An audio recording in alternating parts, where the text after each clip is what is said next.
and lighting. Hello, everyone. I'm happy to be here as usual. So I'm just going to say hi to the people in the chat before I go on with my plan for tonight's live stream. Hello, Carol Sanders. It's been a long time since I've seen you on one of my live streams. Thomas, everyone, hope all is well. Be back soon, just having dinner. Awesome. Take your time. No rush. Enjoy your meal. Mary Len said the same thing. She put the live stream on and she had to go do something else. She'll be back later on. Tracy is here. Hello, hello. I put the link in the chat if in our messenger chat if you want to come up. You're more than welcome. Happy Friday, Cindy Squirrel. Nice to have you here. Patrick Cost is here. I kind of missed you, Patrick. You haven't been in our live streams for a little while now. I'm guessing you're busy with work. Or maybe you're just tired of us. Who knows? Dave Knight is here as usual. He doesn't get tired of us. He's very, very, very patient guy. Just kidding. So how was everybody's week? I ended up spending the week on the floor at work again, replacing people that were sick. I don't know if you heard that yell. If they yell again, I'm going to have to go upstairs. You probably heard it because you heard them laugh at me when I was when I made a mistake on one of my live streams back in the days about that T-shirt that I forgot the R. They were laughing and you heard them, so I'm guessing you heard that scream upstairs. So yeah, it was once again a very rough week, but I made it, and I only have 1 week left to go, and then a new chapter in my life is going to start. I received a pair of shoes from the company Fitville. Pretty nice shoes. I'm going to have a video coming out soon. I had them in my feet the whole day, and they're very comfortable, very light. They look nice. I purposely selected the slip-on version of the shoes. They're like a pair of sneakers, but it just, they're slip-ons, so you could wear them inside the house easily, or wear them as a fancy type of shoes. And they have their own website, and I have to get that video ready, and I'll have a discount for you guys if you go through my link and things like that. But if you're interested, fitville.com, I think it is, or you can always Google it, and you'll see they have decent price. I mean, it's a little bit more expensive than the cheap things you would get at Walmart, but they're nice shoes. They're reasonable price. I mean, I usually pay about $120 for a pair of shoes, and those were about half price of what I usually pay, so it's a very good deal. Hope you and everyone doing amazing. I am. It was hard week, but the weekend is here. It always puts a smile on my face. I'm always happy when the weekend is here. Tonight I wanted to have a little chat about everything that's been going on the homestead in 2023, and go a little bit more in details about my goals for 2024. Not only about the YouTube channel, but also about the homestead. I said I was going to take a different direction with my channel. Want to try to go a little bit more into the wild nature, survival stuff, foraging, fishing, hunting, that kind of stuff. But I'm still going to have a garden. I'm still going to have why do I have a little play button there?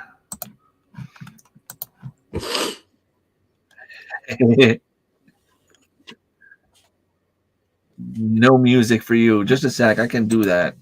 No, that's all right. That's all right. I have something like this.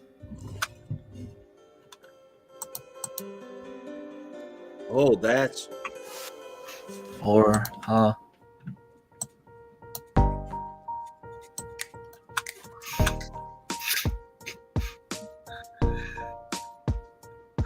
You're in a good mood tonight. A Viking just, song. I'm overtired. There we go. Yeah. So how are you? Good. Stopped in at my live the other day, so I figured, hey, we'll return the favor. I'll try not to get the video demonetized or Well, we're gonna keep it clean and stick to yeah. the subject as much as we can, and always deviate to something else. But I'll try to. Yeah. So, do you remember the goals that you set yourself for 2023? If you go back a year ago. Some of them, I think. Okay. The main one was I wanted to finish well with the garden. Okay. And I did a lot better on that. I didn't fully Fail. yeah, I didn't fully fail. I could have finished better, but I did finish a lot better than I had previous years. There were no health emergencies or anything like that that took me away from everything. Good. I got popcorn stuck in my teeth. It's driving me nuts. It's okay. Delicious juice. I have water. I have juice. Ooh. Evangeline. Now, is that what? That's wine. Yeah. Yeah. When we were coming back across the border, Trevor got Beth 1 or 2 bottles of the real sweet wine that do they dehydrate the? I forget, ice wine, I think it's called. Okay. And I guess his wife didn't really like it that much, but Trevor did. He likes the real sweet drinks. Nice. Yeah, I try to remember exactly what my goals were. I know I wanted to be able to grow more tomatoes and peppers. I succeeded on that. I wanted to be able to grow more cucumbers. I will call it a success because I did more than I did the previous years, but there's still a lot of plays for improvement. I remember saying that I wanted to reach 2,000 pounds of food. That was done. Probably over 2,500 pounds of food for the whole year, which is pretty awesome. Yeah. A women I know from around here, they do those little contests every once in a while. I don't know if it's once a week or once a month, where they give you 30 seconds in a grocery store and you have to pick up as much food as you can, and it's all free after. Like, they pay for the grocery. Most of the people tend to go in the meat department because they can buy the frozen meat or anything that's not frozen, but just simply freeze it after. And they always end up with about $300 worth of food. They have some rules, of course, like as soon as they say start, you can only pick one item at a time, but you can go as fast as you want, as fast as you can, to just grab as many things as you can. And I was thinking about that today, and I asked my girlfriend, I said, what do you think we should do if it ever comes to the point where it's us, because we could win? And she's like, I don't know. People go in the meat department. But then again, I don't need pork. I don't need chicken. I don't need turkeys. Besides fish. Did you say you don't need or you don't eat? I don't need. Okay. Yeah, because I still have about 200 pounds of pork in my freezers. I still have about 200 pounds of moose meat. I probably have about 100 pounds of venison still in there. I probably still have 2 turkeys left, and maybe 20 chickens. I have a few trout, and I might still have like a filet or two of striped bass, Mhm. mackerel. So if it was to happen, I'd probably try to figure out the quickest way from fruits to um, fish department. And I know they do that at IGA, which is they have those different kind of meat. Like you can buy duck, you can buy lamb, you can buy elk, and that's the only grocery store around here where you can buy that kind of stuff. Wild game in a is it or is it farm raised? It's farm raised, but still, Yeah, that's still good meat. it's still different for sure. Marty is here. Thank you so much. Huga Homestead. Did I see someone else? How many chicks have hatched? Not for me. What happens if you lose refrigeration? Yeah, and I'd be in trouble. Well, I wouldn't be in trouble per se right now, because I got 4 freezers. So the only way that I would lose power would be if there was like a big power outage, which would last more than 5 days. If it does, there's snow on the ground that we can go and get. We can bring in some ice. Um, my dad has a generator that I can probably squeeze in a few things um, in his freezer with the generator on. My in-laws have an empty freezer about 15 minutes from here. I'm just hoping it wouldn't be like a general power outage in the whole province. If that happens, I have a way to make fire and burn some wood and simply pressure can as much as I can for 5 days. Because if we lose power, chances are I'm not going to be working very much. But yeah, I get your point, and that's one of the reasons why I probably would not necessarily go in the meat department. I try to go with the fruits or things that the kids would eat a little bit more. Apples, if they're fresh and organic, they can last a very long time on a counter. Well, maybe not a few weeks, but I mean a few days for sure. So Yeah. Yeah, meat. I try not to buy meat at the store just because our country, the United States, is about nuts when it comes to what they're doing to our food nowadays. Uh, you could take some of the healthiest meat on the planet and make it kill you, but um, but I raised the pigs, so I have pork. I got a deer. I have that. My daughter, I get hamburger from them, sometimes steaks and stuff from them because they have I think they got over 60, 70 head of black and red Angus now.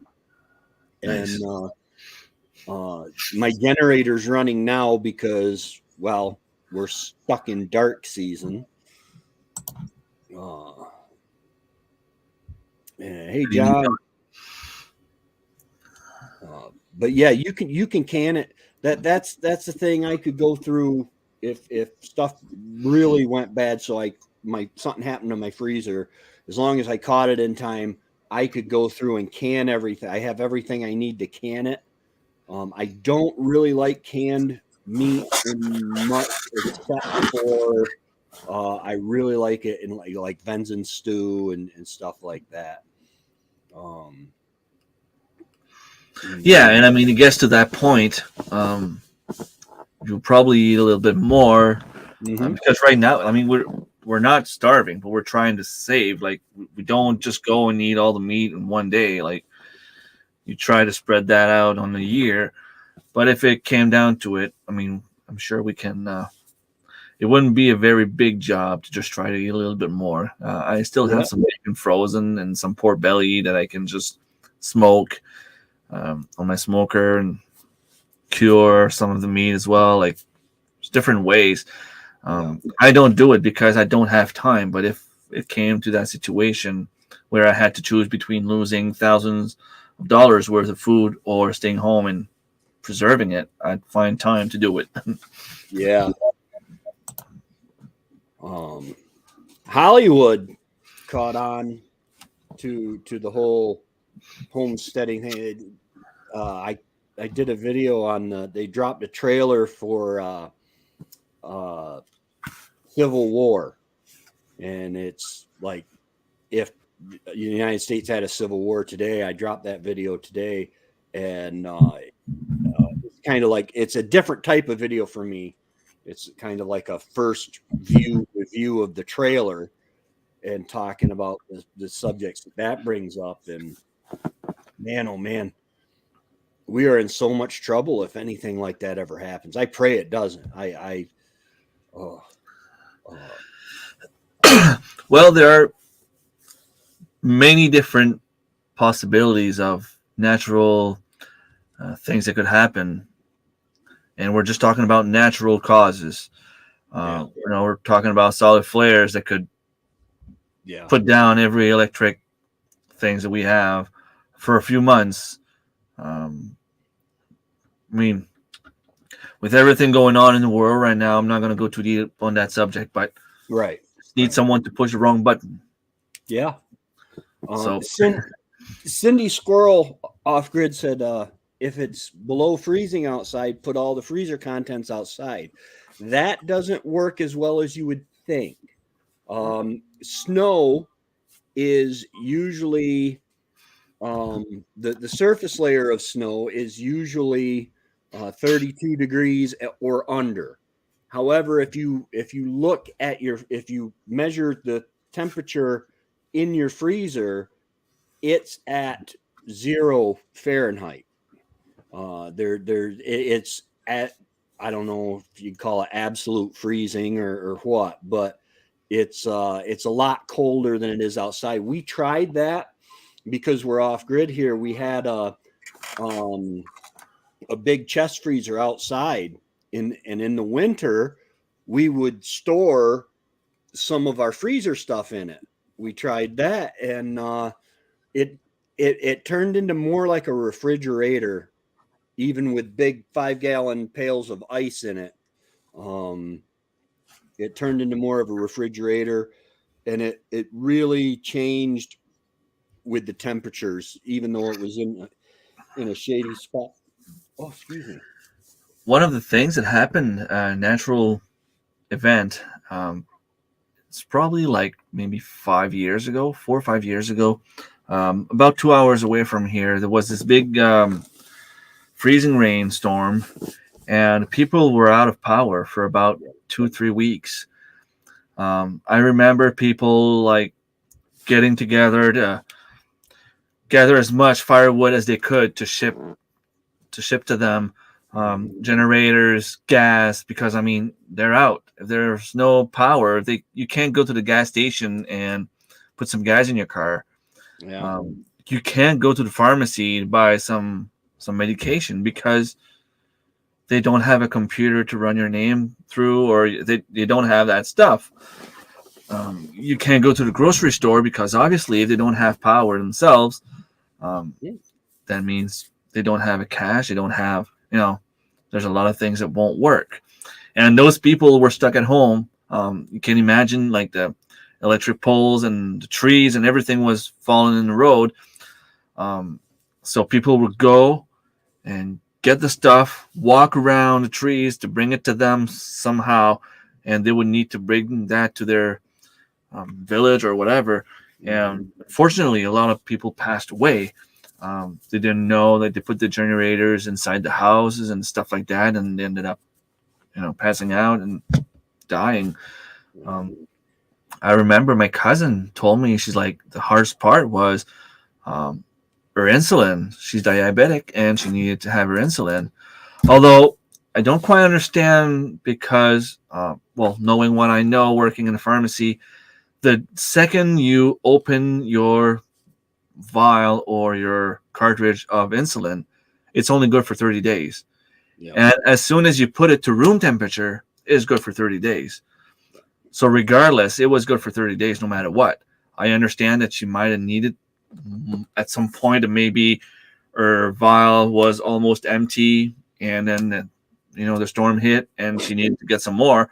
But that's something that can be arranged. They call the pharmacy, in Miramichi, they would have helped her out. Like Yeah. The communities there's a lot to offer in an emergency that people really step up when you have sick people or the elderly that need help. I've been canning more of our chicken legs into soup and just chunks, trying to say, yeah, it's. I didn't want to rely on the freezer, and this is my first winter with the freezer and the lithium batteries. And so far it's doing pretty good. I mean, I haven't ran the generator in like 3 days, and today it was down enough where I needed to start it. nice. Yeah, that was my point too, Huga. That was my goal actually, to try to put stuff in the freezers and get to it later. Later never came. You get busy, you get sidetracked, you realize that well, it's there, it's in the freezer now. I'm not gonna worry about it. I'm too tired. I'm too this. I'm too that. I'm too lazy. There's always an excuse. The kids need me. We have a family party. We have a family supper. I have to work. Was gone deer hunting. There's just so much happening that when the season ends, you're just like, whatever. We'll do it later, and then later just becomes months. And Yeah, I'm like that with leftovers. I'll say, "Oh man, I've got leftover Chinese or whatever in the fridge," and I'll go to get all excited about it and go to get it, and it'll be a science experiment. So I try not to do leftovers, which really stinks because according to Hamburger Helper, apparently I'm family size. I wish I had a root cellar. The ground is too wet here to put one in. That's something that I'm thinking about doing. I have probably the perfect space here to do it. Just the way that my property is, it's going up and like down like this a few times. So I could probably just go where it goes down like this and start digging here and go like in diagonal like this. Then it wouldn't be as much work. Now, in front of the house, there's a septic tank buried in the ground. I have like pipings and stuff like that going to the village system. Behind the house, I have a well. I'm not sure how deep I could dig. I probably can dig deeper. I mean, obviously the well is not just a few feet down, but there's always. I'm not good with that kind of stuff, so. You could do an above the ground root cellar also, and then maybe kind of do a mixed hugelkultur mound over the top of it so that you could actually use it as a garden. I think you want like 4 feet to keep it from fluctuating with temperature, but you can do above the ground things. A lot of people bury the connexes. I would love to have a root cellar. I've only got one place on the property that would really work for it, and that getting in and out without letting water in would be hard because it's where they took the skidders, and they back years ago when they logged the land off, they took skidders and they dug down to the hard pack and got rid of all the clay so that the trucks could get in, and that left a big shelf. But that road is below ground level basically, and it collects a bunch of it collects a lot of Water. That's it. I was like, where is he going with this? It's water, isn't it? Yeah. Yeah, good old H2O. Yeah, it's something that I'd like to have. It's something that I know I could do, but it's so far down my wish list. I hope that I'll be able to build a little tiny cabin in the woods on my dad's land at some point this summer. It's either going to be on my dad's land or somewhere on Sal's land. Sal's wants to have one too, so it might be just like, let's go, let's make one, let's just make something that we can go. I would just like to have something I could go in the winter, spend a night in there, or if I want to go in summer with the kids, like just for like camping kind of. I can go with a tent. So if I can do a tent, I can probably do like a small wooden cabin, even if it's not like 100% sealed. Um, at least in the summer, like this is something I like to try to do, like a log cabin. It's just a matter of finding the right place on my dad's property, make sure there's enough cedars and spruce that I can actually build something. Yeah, basically, even in the winter, as long as you have something to keep you out of the weather, I mean, if you can keep the wind and the wet off you, then heating it won't take very much. Have you ever heard of Dick Prenicky? Nope. He was a man that he was a man, and he moved to Alaska and built a cabin all by hand. Basically, he took the hand tools and he took them all in without the handles, and then he built the handles, and he built himself a cabin. He lived there till he was 83, when he was too old to live there. And he was shoveling 4 foot of snow just to get to his wood pile.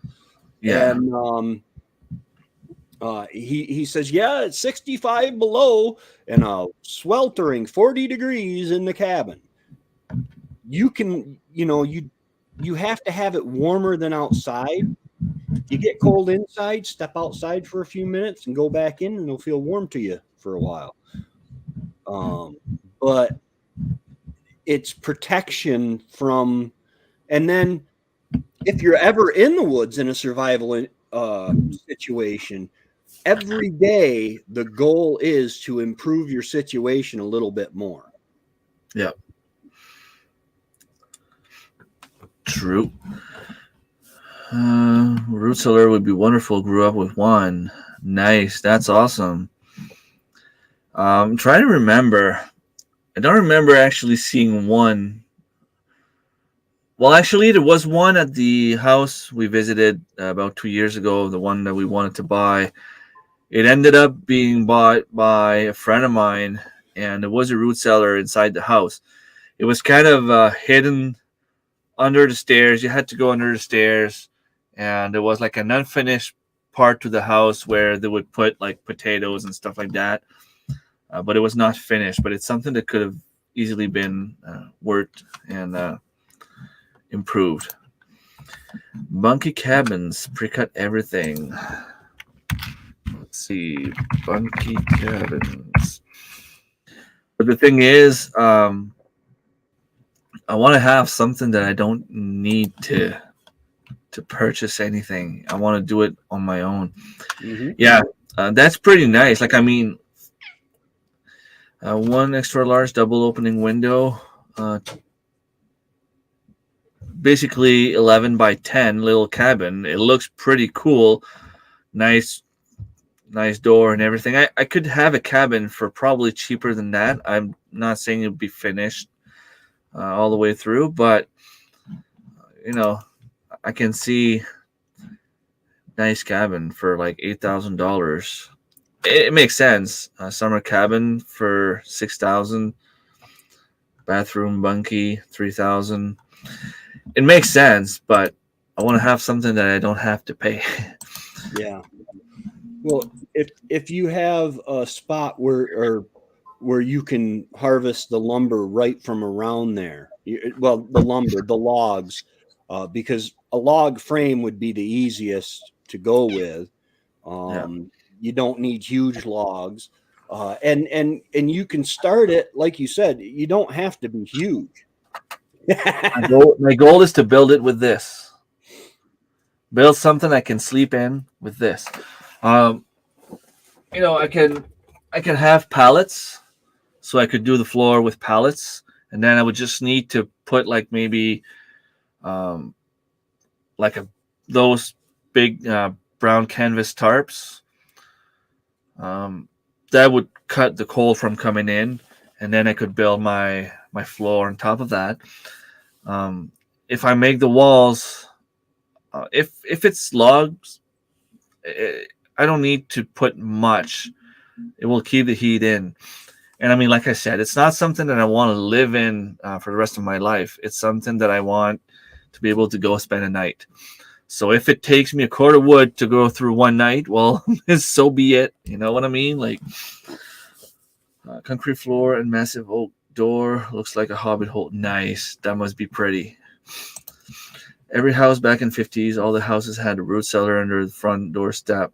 Yeah, um, that's the way it should be. And I think we're going to start seeing a lot more of that Mm-hmm. um, because of, well, not only everything that's going on in the world, but because of all the like inflation and stuff like that. People are starting to see that it's hard on the wallet and it's hard on the health as well. Because not only did they start bringing the cost of everything up, but they start shrinking the quantities you could buy. So, Shrinkflation. yeah, like a granola bar that used to be 100 gram, for example, for like $1 is now $2, but it's now only 80 grams. And instead of having, I don't know, maybe like coconut in it, they have like something that's cheaper than coconut that tastes almost like coconut, but that's not good for you at all. So they're saving money on making it. They're making it smaller and charging you more. Mm-hmm. So I went. Uh, I ran out of gas in my. I like to keep gas going, gas on hand for the generator, and I went and filled up 4 or 5 gallon buckets. 20 gallons was almost $100 because I had to get the high test because that's the only one that doesn't have ethanol in it, and ethanol is so horrible um, on small engines. Um, but yeah, the prices are getting bad. We are going to have to start. Uh, even I'm trying to. I want to start at the very least doubling up on payments in my car unless I get this line of credit going, so that I can get it paid down so I can trade it in for a truck because I owe twice as much. I owe uh, yeah, twice as much than it's worth. Um, oop, uh, yeah, um, well, that's usually the case with everyone. You buy a car, $20,000, you end up paying $40,000, and well, the day you walk out the store, the yeah. dealership with it, it goes down. Like the value goes down to like 10,000. Well, we had bought a car like it, and it was in the garage more than it was at home. And so after about 3 or 4 months, I said, no, I'm trade this in, take this back. And they on paper, they gave me a lot for the trade in, but it's still all that from the previous loan went on top of this car. But I had to have a way to get Wendy back and forth to chemo and stuff. Um, you can store gasoline if you use the Stay-Bill fuel uh, prolonger or whatever. It's called Stay-Bill. You can store it for over a year, and then it starts breaking down a little bit. I have never had it last that long. I make it in the winter. I only make it like a month and a half, maybe 2 months if it's real sunny and cold, so you get the clear skies. Um, but yeah, without the stay bill, I wouldn't store it for more than 6 8 months, maybe. What do you think, Remy? I don't know. Honestly, I wouldn't know the answer. But yeah, it's not something that you can store long term. Propane, yes, propane does not go bad. However, they're trying to make it where you can't get propane stuff in New York. Welcome to the land of the free, where nothing is free. Never. Not even I on would love to have a little hobbit hatch somewhere where I could store some food. those doors were so beautiful that they had. Yeah. We had a corner room in our basement that isn't heated. We use that as our cold room. I'm trying to get a video done on my friend's root cellar hobbit hole, but have to wait till he has time. Yeah, and even your cold room is beautiful, Darren. Where you put all your meat. I've seen it. I've been in it, and that's something I would love to have.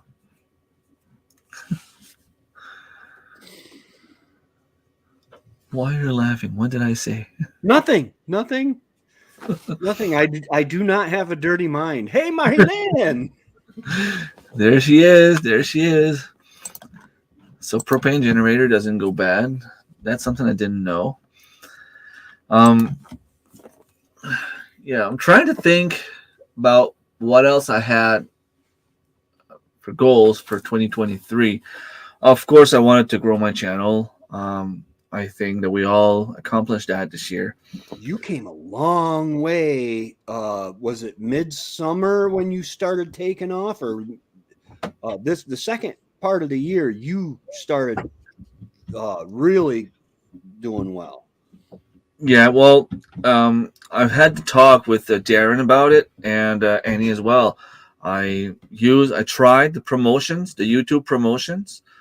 Um, I find that the videos that I promote will get views, and I'm not gonna say they pretty much pay for themselves, but if I pay $5 of promotion for a video, with video being monetized, I'll get maybe like $3 back on a video. So it ends up costing me about $2, which would make sense for a video. And it's given me about 500 views, some watch time, and between 20 and 50 subscribers per promotion. But they don't necessarily watch the rest of the stuff. Yeah. I feel like it's people that see that stuff, they just click watch, and they're like, okay, cool, subscribe and go to the next one. Yeah. And that's the thing. Not every video is going to be everyone's cup of tea. And I'm very cyclical. I go from gardening to snow removal to other hobbies and stuff. It's all under the umbrella of homesteading. It's all part of the life. But I've just said I'm just going to film my life and put it out there, and if people are, if they like it, they like it. I'm growing steadily, slowly but surely. I think I'm at like 13 something, but I'm growing steadily. Yeah, one of the things I did also this summer, like after I started exploding, after I visited Ren's homestead, Jag and Lindsay showed me a bunch of different things like I could do shorts with. And you remember you were on the chat as well during that time when she said like literally anything can be a short. You make a 15 minutes video, there's like at least 30 different segments in there you can take and put as a short. That will not only promote your main video, but if you put 3 per day, I think she was doing 6 per day, but I try to do 3 at least, but it doesn't work. I try to have at least once a week now. About 25 to 30% will have a bunch of views, and I mean like over 1,000, 2,000, 3,000 views. And usually those shorts, I remember also having the talk with Darren on one of the live streams when I think we had the roundtable with Chris and Mike. And this is something we all agreed on, is that the shorts were useless on YouTube. Because back in the days, it didn't bring any subscribers, No. didn't give us any money, didn't do any good for the channel other than views that were Right. worth nothing. That was back before they've actually connected the short to the long form video now, so that they can just click a button and go right to long form. Yeah, and they're also monetizing the shorts, and it seems that people will. Annie was saying that the other day, and she was right. We live in a world where people want to be entertained, but they don't. They also don't have much time. So let's say you go to work, you have a 15-minute break. You want to watch as many videos as you can, and that's the way people go. They scroll. They want to scroll. They want to see. Oh, this is cool. Let's see the next thing. So they'll watch 10, 15 seconds and move on. Yeah. So if you make a minute-long short video, they won't watch. It's the same thing as a long regular video. Yeah. If you make 8 to 15 seconds shorts, chances are they'll watch it. Yeah, I'm famous for going down the rabbit hole, but because you start watching the shorts and you just keep clicking, you watch 30 seconds of it maybe, and then you click to the next one, until you find something that catches your interest, and then you watch the whole thing, and it's horrible. Next thing you know, you look up and 2 hours have gone by. Yeah. Well, some of the people do that too. Like, I mean, you're not the only one. Done that before, but it is life now. That's what every single social media is built to create, that addiction. So we are just helping the social medias get people addicted, basically. But we might as well use it to our advantage and try to make money and subscribers and the whole shebang. It is really nice. Every couple months. Well, I think it averages out to about every 3 months. I get a check for like $100 or something. It's not a lot, but I can bank that, and eventually I'll have enough for a new camera or something like that. And it is a lot of work. Today when I sat down to do that review, that was the easiest video. There was very little editing to do because I just hit my screen record, shrank it, and then had a camera sitting in front of me, recorded me talking as I'm watching this, and I can stop it. Put the 2 videos in my editor and the sound, and then synced it all. Hit the sync button on my editor, and it synced up all the sound and everything. And then I just put which camera angle I wanted at that time. Cat. Yeah, I'd like to have a editing program like this. The one I have, it was a cheap one. And then I think I paid like $25 for it. It's doing the job, but I have to spend a lot of time. The last video I made where I went for a little walk in the woods and I had my GoPro on my head and the camera on the tree, that was probably the video that I spent most time editing in a long time, because I had to take, like from the tree is going down, and I had to try to switch to my head going down at the same time, and to have everything. And I wasn't talking, so imagine if I was talking, it would have been worse. Yeah. So I have to find a way to get the clap software. What? The clap. Not that you had to find a way to get the clap, but I use these microphones here, and it plugs right into my cell phone. So like today's video, I had the 2 cameras and a cell phone, and the very first thing you do is you start the recording audio and camera at the same time. and then I started the screen recorder right afterwards, and then you take a few seconds and then you do a clap, and that way you get a spike all at the same time that you can put your, I don't know if your editing software has the bar that goes along as it plays, but you put that on the top spike and then you line up the bottom spike to it.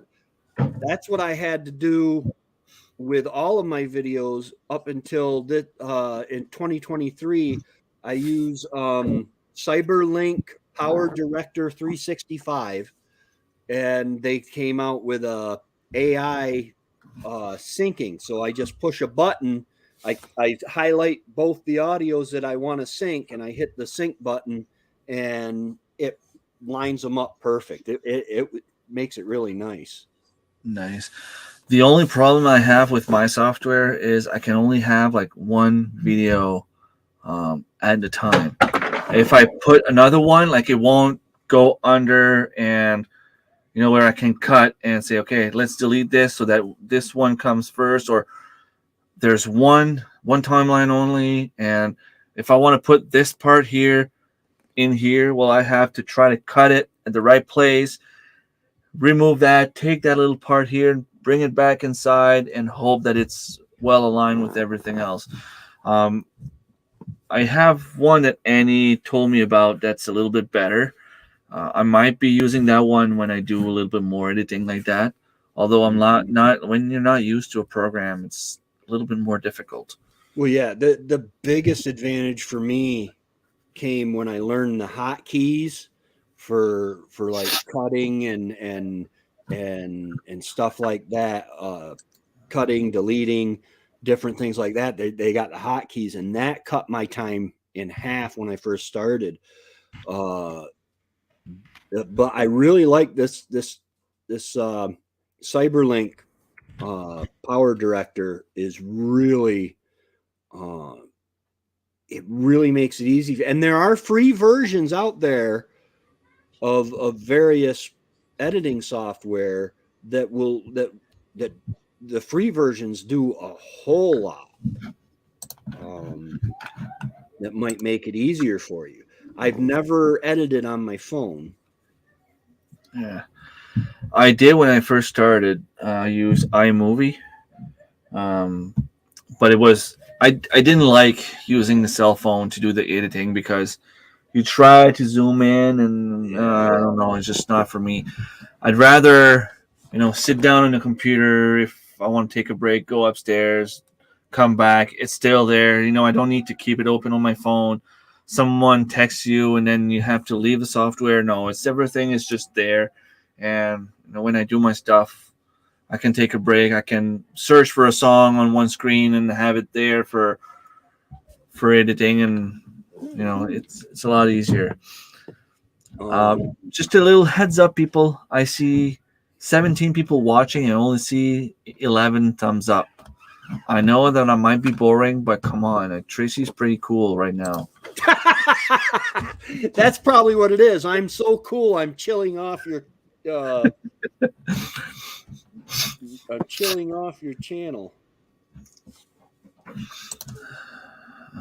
Because I know I didn't hit the like button. Yeah, we all do that, Marilyn. And that's when your legs fall asleep scrolling on the toilet. And then you fall backwards, right, Darren? Hello, Thomas. Nice to have you back. I use CapCut now. I was using iMovie. I do everything on my phone. Yeah, and the phone, especially if you have the iPhone. I don't know about the other ones. I'm a fan of iPhones because Apple is the best for like videos and audios and stuff like that. But I just don't like editing on the iPhone. But if you don't mind, you can do incredible stuff. Yeah. Yeah, Power Director is awesome. I pay a yearly subscription. And so everything new that they come out with, I get. And I complained to them because the very first time I went to update, I had made all the templates for like my introduction graphic and all that stuff. And links down here. I'd made a bunch of that kind of stuff and had it all stored, and they updated and I lost everything. So I got hold of them and complained. I'm like, man, that's hours and hours and hours of work. But it doesn't do that anymore. I've never seen that software. I don't even know how it works. I like my version of editing software, but I bought a fixed version and all the cool stuff need to add cash to have it. Yeah, that sucks. The thing about Film Fourth, it was free. Pretty much everything is free. I think there was just like the one thing that was bugging me, and it was like a 25 lifetime fee. So I figured, for $25, I'm just gonna get rid of that annoying thing and be done with it. I think it was allowing me to have. No, it doesn't make. It wouldn't make sense. I was about to say to have the software on different computers, but if it was free, you could have it on different computers anyway. So it doesn't make sense. But I don't know. I'm trying to remember what it was. Hello, Karen. Buttercup in Fern Homestead. Nice to have you here. I need to get a computer for editing, and if I get cameras and that, so I can back memory cards on it. What I do, well, the best way to store your videos will be on YouTube.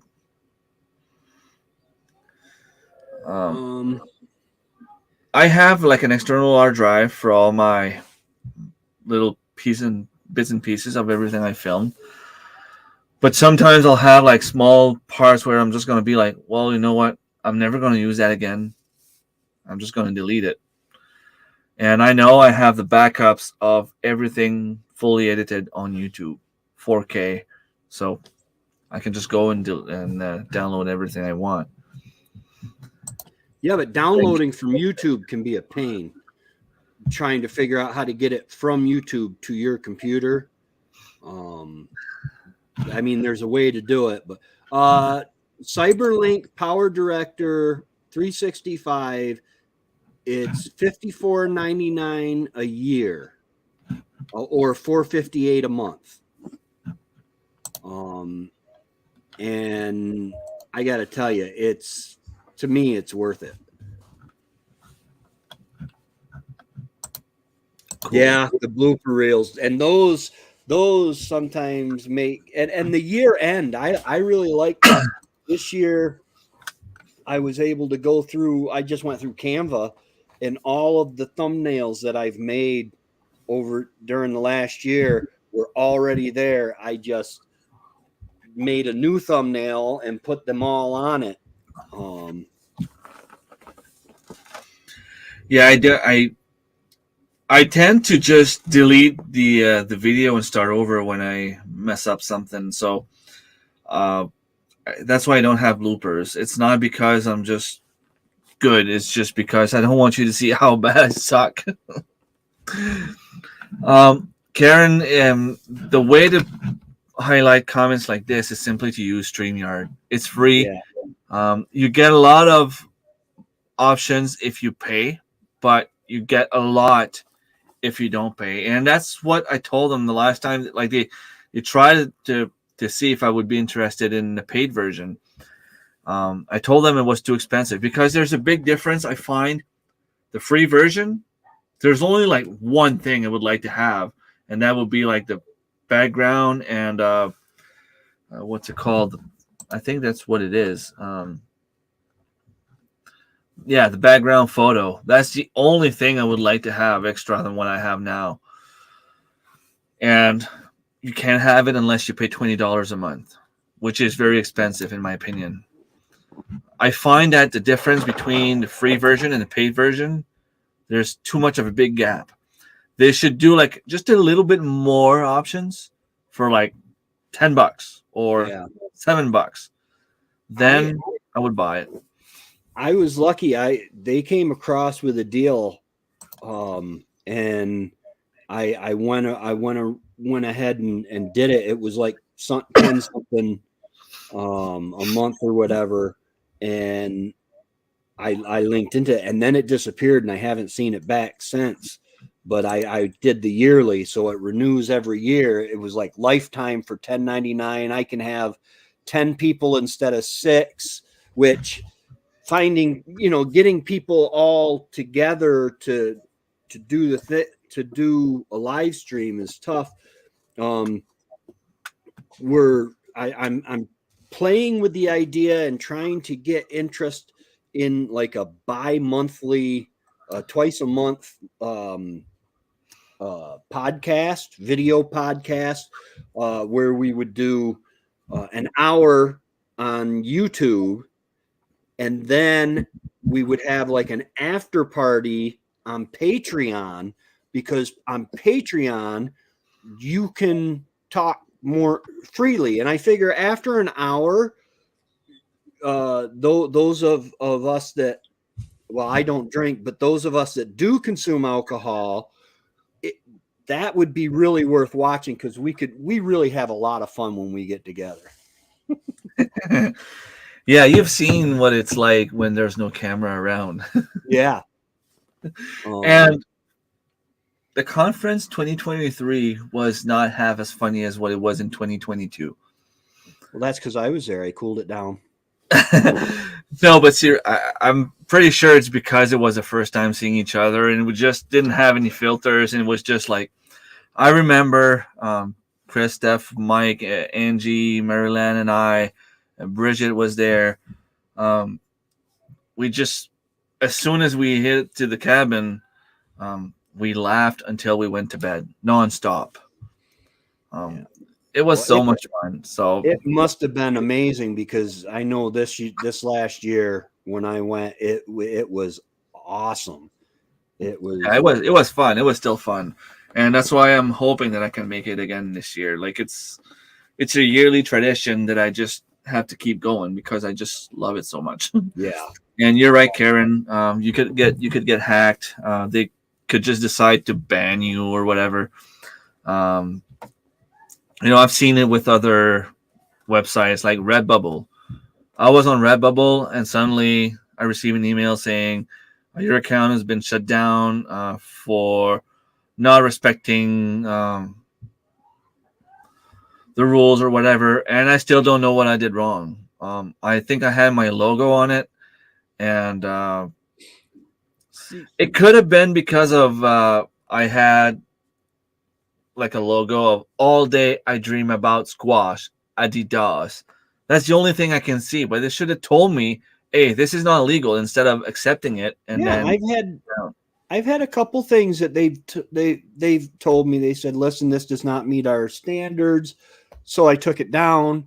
But and I've got some political shirts, political designs. If you guys don't know what, most of the people in here will know what Redbubble is, but it's a print on demand. You upload your design, and then they can put it on stickers or shirts, sweatshirts, all this other stuff. And then when somebody wants it, they buy it from Redbubble. Redbubble sends you the merch and us our cut. And I've got some fairly offensive stuff on there, like hey, vegan, my food eats your food, stuff like that. Yeah, more offensive to some people than that, but I get what you mean. Let's not go down that rabbit hole. Yeah. I use memory card when it's full. I mark on it for what period it is and then store it. But I need to stop putting the videos on the computer. It begins to be full. Yeah. External hard drive would be the best way to go. You can get one for like $80 nowadays. Yeah. And I have these little hard drive here. This one here is not that big. Where does it say? I wonder if I can get to mine. This one is 640 gigs. This one here is only 8 gigs. So this one here is worth nothing. But I don't know if I have it here or somewhere else. Oh, yeah, I have it here. So I purchased this little case. Let's see if I can show you. While he's getting that out, these are 2 terabytes a piece. These 2 hard drives here, and I just filled up the black one today. After 2 years of YouTube. Sorry, Remy, didn't mean to. No, it's okay. So yeah, like I found this small hard drive like this. This one here is 640 gigs. This one here is 750. I got them for free because obviously they were from a laptop that's no longer working. I purchased this little case. I think it's like $12 on Amazon. For $12, I got a portable hard drive, 750 gigs. So I can store a lot of stuff on there. Yeah. I'm hoping to be able to get an actual desktop because I work with a laptop. I'd like to at some point get a desktop that has got more power because, well, Cyberlink offers it automatic subtitling, but I can't do it because this computer isn't powerful enough to do it. You were asking yesterday about microphone for the GoPro. Did you find your answer? I put the comment. Yeah, I saw you put one there, and I checked it out. It looked pretty good, pretty nice. Yeah. So I have a GoPro here just to show you how it's made. Okay, this is a GoPro 11. Okay, and the way that it's made, like there's no input anywhere. The only thing you do have is you have a little door here on this side that you can. I never know how to open it.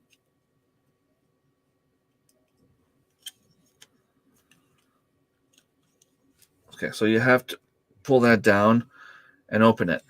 And I was trying to figure out because there is the input. You probably can't see very much, but it is here. Yeah, It looks like you won't see, but probably an AVI type cord. it looks something like okay. There you might see a little bit more. Yeah, it looks like a USB-C type, maybe. Yeah. Do I have the wire here? Yeah. Buttercup and Firm, yes, they've fixed a lot of the problems with it. There were several times I got 3/4 of the way through a 10-minute video, which means that I've been working on it for an hour and a half or 2 hours, and it freezes up, and I had to restart the computer. Fortunately, it automatically saves as you go through, and I learned to automatically save as I went through, and that helped a lot. So when I start the computer up, I got most of what I had done back. Cool.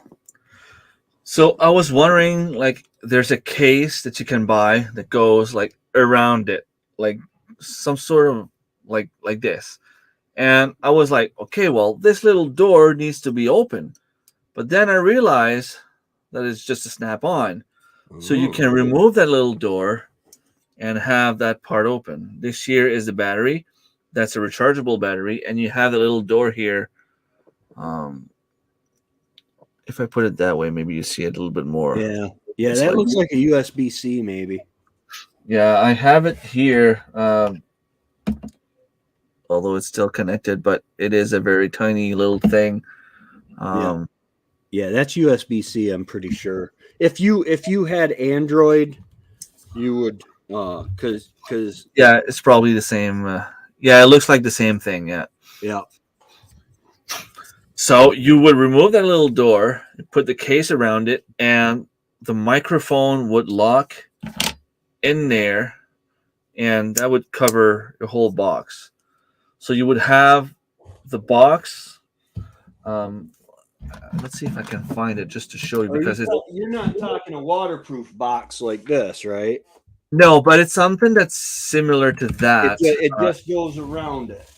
Yeah, it goes around it. I have it in my wish list, Remy's wish list. I don't think it's that far down. I'm using mine right now to hold the camera I'm using. So Okay, let's see. Share screen. right here's one. Ah, that's what you get for just cramming stuff in the corner. Something like that, and then it's got a little. Yeah, precisely like that. Why? Why? There Oh, for some reason. Yeah, it is $110.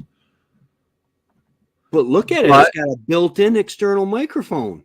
yeah, and you can see you'll plug it in there, and seems pretty nice. You have the whole thing, and it's made by the GoPro company, so it is compatible for sure. Yeah. And I thought there was a video somewhere that was explaining how it works, but this is what it is. So yes, it is $110, but it's still like you have on the sides here, the little gadget where you can, Oh I yeah. don't know, um, Well, you can hook a light to it. You can hook yeah, or a tripod or anything like yeah, that. yeah. And you don't see it. It's hard to see, but there is one on top here as well. You can see on every single photo, but you don't see the top view. Right. But this here would be if you wanted to. Well, there's not. There isn't one below, so I don't know. Because I'm just trying to think what would be the best way to put it on a tripod, or like I have. Well, does it show the bottom of it? It should have a. Yeah, it doesn't show. I don't know why. It should But have that 1/4-inch hole there.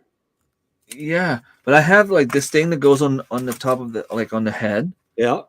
But it's like, how would we put it on? Because it needs to be from underneath the GoPro. You would open those little, uh, fingers down here, and once you remove that little part, it would go in there.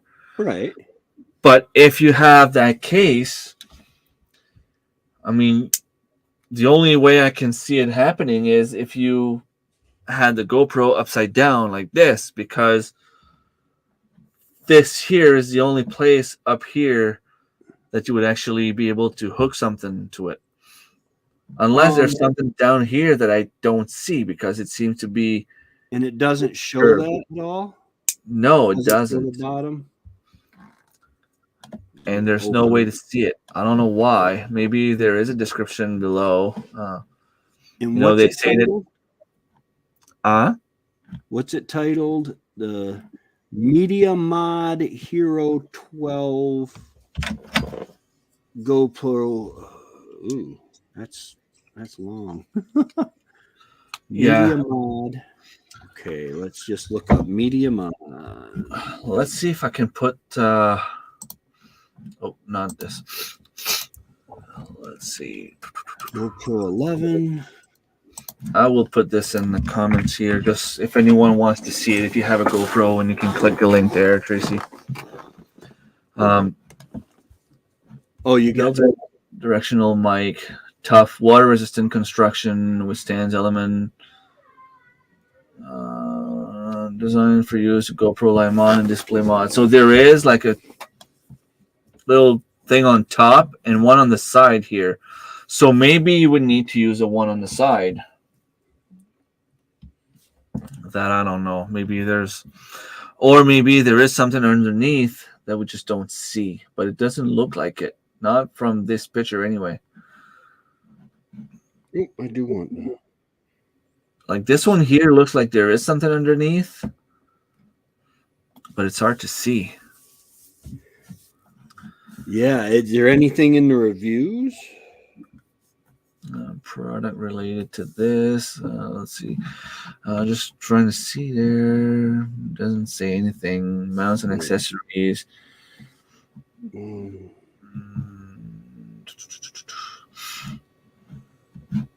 There's another seller on Amazon that's got it for $99.34. Oh, 34. Yeah, you have that as well. Uh, GoPro to upload to the cloud. I could get a subscription. I didn't even know that. Not that I want one, but live streaming, slow mo. I could be live streaming with that. Cool. with what? Your GoPro? Yeah. Oh yeah, I use my Vivitar action cam. I got that hooked right in now. I didn't know that. Yeah. Live streaming plus webcam. Hindsight schedule capture duration. Stabilization. So, like, if it was to go like this with the case, I don't know how it would work. Frequently bought together. Let's go down. I've seen that microphone. I had it in my wish list for a while, but according to the connectors, it wouldn't work. So I don't know. Okay, it says image. this works really well. However, be aware this does not work without a battery in the camera while it is plugged in via USB. Well, duh, of course you can't hook it to USB. I think I have our answer here. If this can load.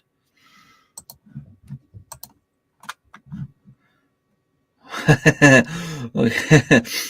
Oh, so we have our answer about this bag on the mill is not very good. I use my GoPro to make YouTube videos and it's my primary source of income right now. Okay. So this stuff is important to me overall. I like it and will continue to use it. However, it does have a few design flaws. One of them is quite annoying. It slides nicely onto the GoPro, but the USB port lines up nicely with the built-in port. You have to remove the recessed screw. So yeah, that picture, he's just basically saying that the screw is hard to turn with your fingers because it's recessed. That's not a big deal. Yeah. So underneath, what we couldn't see is exactly where we would hook it up to that tripod or, Oh yeah, there's another picture right next to that one that shows the GoPro. Yeah, that shows the bottom. Okay, there is a hole through the bottom of the media mount. Yeah, so this would go through the mount and you would still hook it up to this. So that's probably why he's saying that it's annoying, because the fact that there is a case doesn't leave much space right to put it on it. Instead of just putting a mount on the case. On the case, they left a hole, yeah. But it's still, I mean, from what I can see, because if you set the microphone on it, you don't need to remove it after. You can just leave, I would go with the tripod or the headset. Either way, I don't think it would take too long to remove. Yeah. Hey, Remy, I'll be right back. I'm just going to run real quick and shut my generator off. It's been run. I don't want it to run out of gas. It's no problem. Need to get started. You already know it's good. All right. No problem. Let me shut the screen here. I don't think I need to show you any more of that GoPro. I don't. Oh. Yeah. Our friend at Kennel Hound Adventures run StreamYard amazing. He does interviews every week with outdoor folks. Awesome. This is something I would like to do. Start doing interviews with people. I used to do that when I first started my channel. Now I feel a little bit more comfortable talking to myself, I guess. Talking alone, I should say. It's always nice. I prefer having someone here with me. Fire water bath. What happens at the conference stays at the conference. Yes, I didn't say anything, Maryland. I didn't talk about when you went skinny dipping. Not true. It didn't happen. I feel like she's gonna kill me next time she sees me. It didn't happen. They are marketing a new coffee table that has a refrigerator for drinks. Nice. Uh, yeah, it it would be nice. The only thing for me um, is I'm wondering, since I'm starting a new job, if it will be an option for me, because well, the first year I took Thursday, Friday, and Monday off. This year I left earlier and took Wednesday off, but it could be done if I left on Thursday. It's the only problem is it's a little bit more.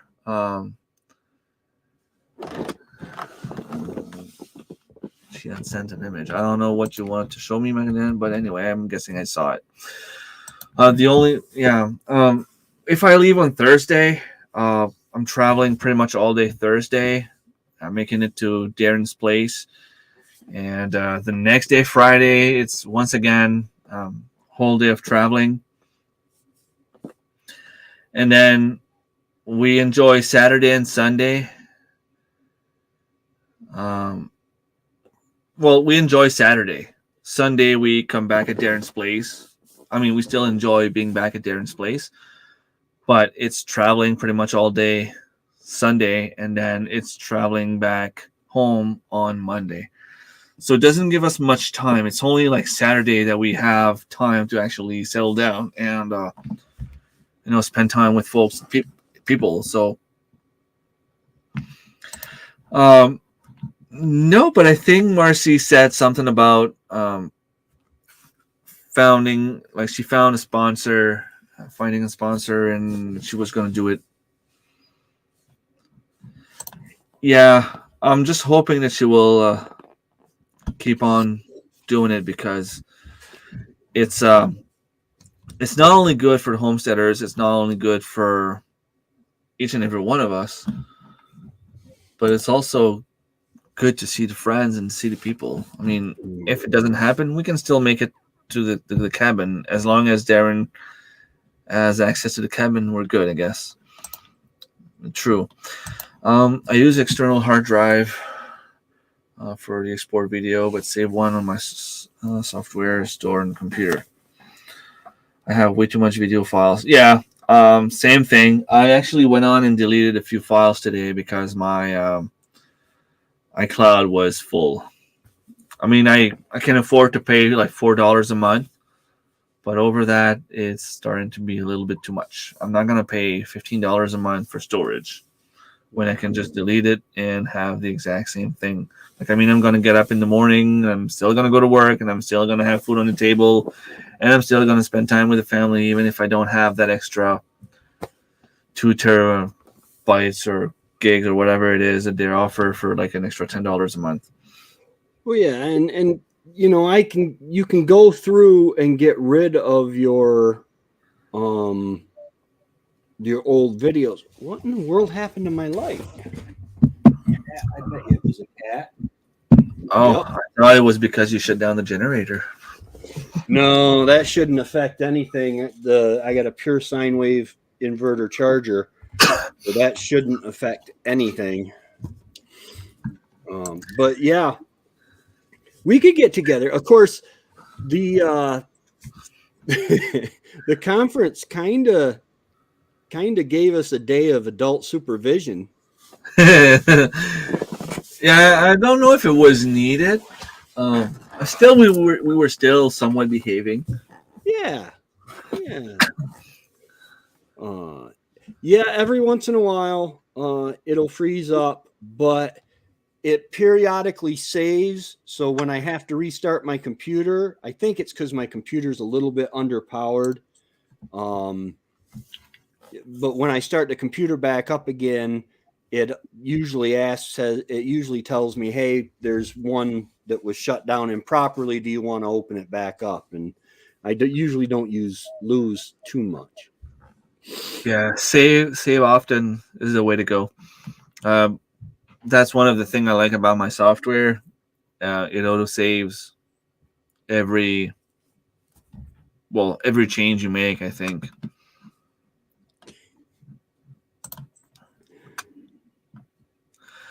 Um, I think that I actually had the little diskette on me, but I don't have it now.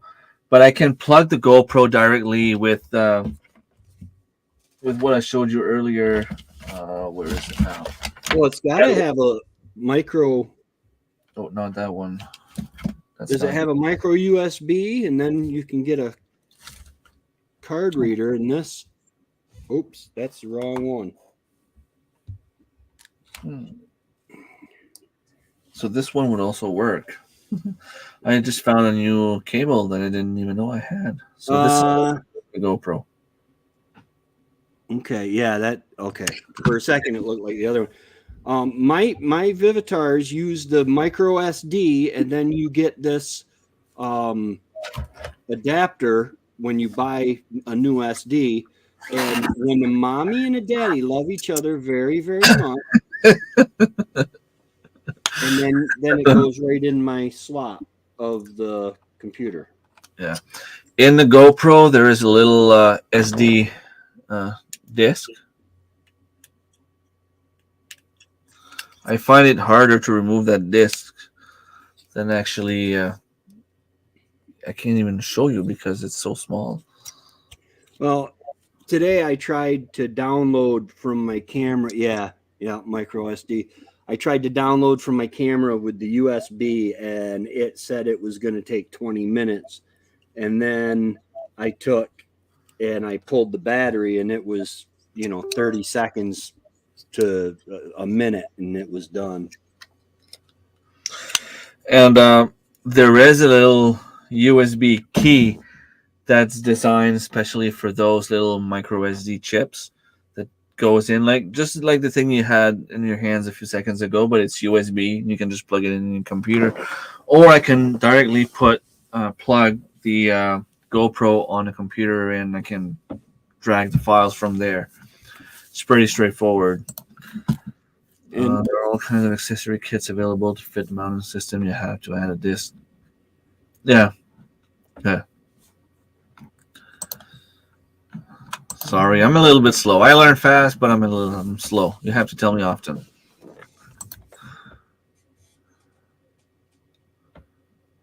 Raspberry Rock is an Ontario resident outdoors channel. Nice.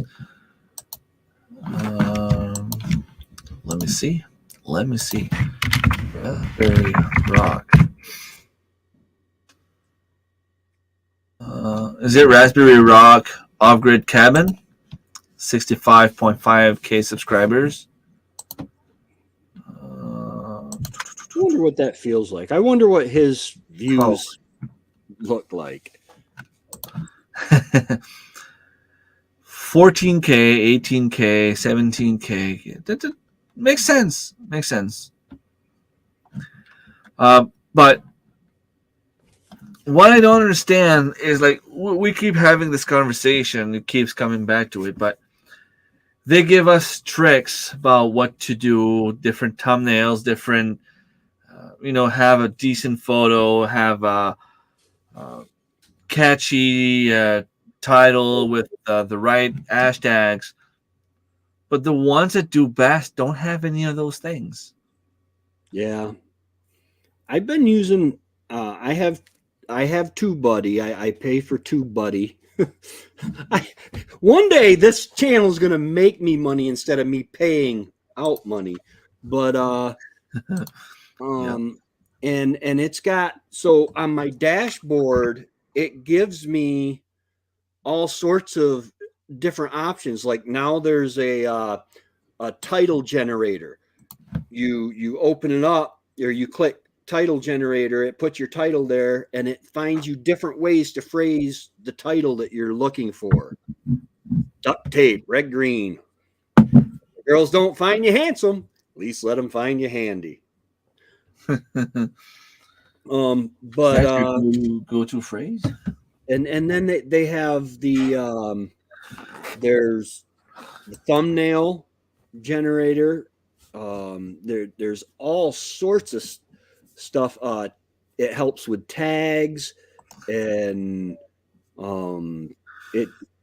it's really good. I am an affiliate with them, but they're check them out. They do have a free version, and it integrates itself right uh, into your dashboard, your YouTube dashboard. Yeah. Well, it's a good excuse. I Yeah. mean, I met some incredible people, and the thing is, even if we don't agree on everything, we can still talk about it and respect each other. And I have a second family, and it's weird because, I mean, around here I have some good friends, but from the community, I have some awesome friends as well. And I keep telling myself, hey, like, if they decide to talk, who are they going to talk to? They don't know anyone I know. So, if I want to tell them every detail of my life, they're not going to tell anyone because they don't know anyone in my life. But Yeah. I trust them. I mean, like with the things well, not only me, but with the things that we've said on the chat, like we've been laughing at each other without fear of, going too Yeah. far or offending anyone. We've been crying together, basically. Each and every one of us has been through some struggles every now and then. We know we can count on each other to support each other. Um, it's We've amazing. yeah, we've talked each other out of quitting. I'm done with YouTube. I'm tired of it. That and then one time Lynn got really down on herself because things weren't happening, and now she Better. just blew up. That is Tube Buddy that I use. vidIQ is similar, I believe. Yeah, I think so. It's pretty similar. And yes, you're right about Lynn. She's exploding right now. Yeah, She was like, I think it's early December. We passed 6,000 subscribers pretty much at the same time. I'm at 6,800 right now, and she's like 11,000. That's yeah, insane. And I keep telling her it's because she's being herself and she's sticking yeah. to the same kind of videos. She's sticking to the same kind of content. She's doing different recipes, and she does a lot of stuff from her kitchen, Mhm. whether it's her live streams, which is maybe not necessarily in the kitchen, but inside the house in the same concept or same kind of place. Um, she does recipes, she does canning, she does preservations, she does um, and then she'll go out in the garden, but you can still see Lynn. She's being herself, Yeah, which is amazing, and I think that's her secret. yeah, Not that I'm trying to be someone I'm not, but I'm just not as natural as her because I don't right. speak English as my primary language. We all try to do that one thing that will maybe get us a little bit further on the YouTube algorithms, but we just have to find our place, I guess. Yeah. And like I said, I'm going slower, um, but I'm going steady and consistently up about 30. I think every month I go up about 30 subscribers or so. And that's all right because it's yeah, thanks, Dave. Yeah, the I tractor guy. need snow. I need snow to do a tractor video. Actually, it's getting cold enough now. I have not been able to get the tractor off the driveway in the last month and a half because it's been so warm and I don't want to rut everything up. Hmm. Okay, so that guy did a review on the same uh, microphone I have, so I'm gonna have to take a look at it. One crazy week. I don't know. I see a lot of videos, but none of them look like what you're talking about. Hallelujah. So he's been singing too, I guess. I don't know. I don't know if he was just joking or being honest or, but it looks pretty cool. Um, I'll take a look at that later because obviously I can't find it. I think niching down is going to be the key. Yeah, which is why Hickory Crop decided to go with three different channels. Um, which is why I'm gonna start doing a little bit more nature stuff because the people that have been watching me the most are those people that like to see the foraging, the hunting and fishing. Um, and I know you don't want to be the tractor guy, Tracy, and I get that. Like, I mean, we don't want to be just the one thing. We want, but maybe it's just about integrating the tractor in maybe not your daily routine, but your weekly routine at Yeah. least. I use that thing for everything. I mean, until I got the driveway up to the chicken coop, I would use the tractor to get the feed to the bin that I store the chicken feed in. Um, and I use it for a lot, and I'm my thing is I just want to share my whole lifestyle, my whole life. I get every once in a while I get a comment on one of the videos because every once in a while, like for Christmas, you can't blame a Christian for bragging about Jesus on Christmas, Um, but I've had a couple comments. You need to leave the religious stuff, stick to homesteading, and I'm like, well, this is who I am. This is why I homestead. You know, um, But once again, like I'm gonna say that and try to be. Um, I don't want to be rude or anything. I know I can touch you, and yeah, they might like. I get both point of views because you're right. You're being mhm, you, and this is who you are, and this is what you want to show. right, And then I get their point also because not everyone watching homesteading stuff is necessarily a religious person. But right, I'm not a religious person, and I can still watch your channel and be like, okay, well, this is him. This is who he is. yeah. I don't remember seeing. Well, I don't remember being annoyed by your religion. Yeah, I, So I I try not to be overbearing with it, but by the same token, I want to see everybody I can in heaven, um, and but uh, but I wanna give a very I want to show the whole thing. I want people to get a good idea of what it's like living off grid. Like the month of December, it was rainy, it was wet, and it was dark. I ran the generator and I watched a lot of podcasts, and uh, I did 7 seasons of SEAL Team on Paramount Plus. 7 seasons in 1 month.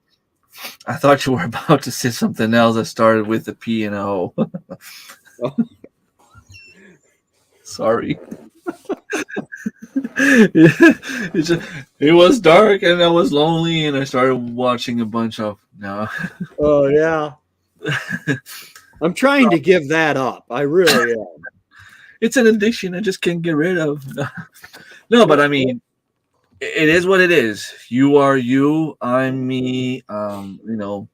It is what Lynn is being Lynn, and that's just Yeah. the way it is. If you believe in what you do, eventually you'll get the right crowd. Yeah. Um, I follow some channels. I don't necessarily love watching like I don't want to say religious channels, but people that will talk about Mhm. religion a little bit more than others, and Yeah. that's fine. It is who they are, but they do pretty well. So there's no reason why that would stop you from growing. And like everyone else, if someone's watching your video and they just don't like it because of something you say, they can just stop watching it. Yeah.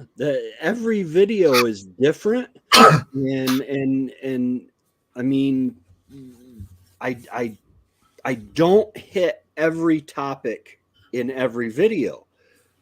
So it's because I have opinions that I know some people don't like, but I don't hit those opinions in every video.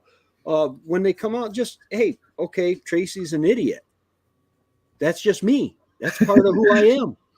Well, but when like I remember you saying one of the first thing you said to me is like, "Hey, if people want to watch me because they think I'm funny, well, they want to laugh at me, fine." And Yeah. since then, like I try to watch your videos with a little, uh, not that I don't take you seriously. I watch your video and I learn about homesteading and the hog grid stuff. But every once in a while, you'll be saying something. I'm like, okay, this is just Tracy coming out there, and like, okay, yeah, I get it now.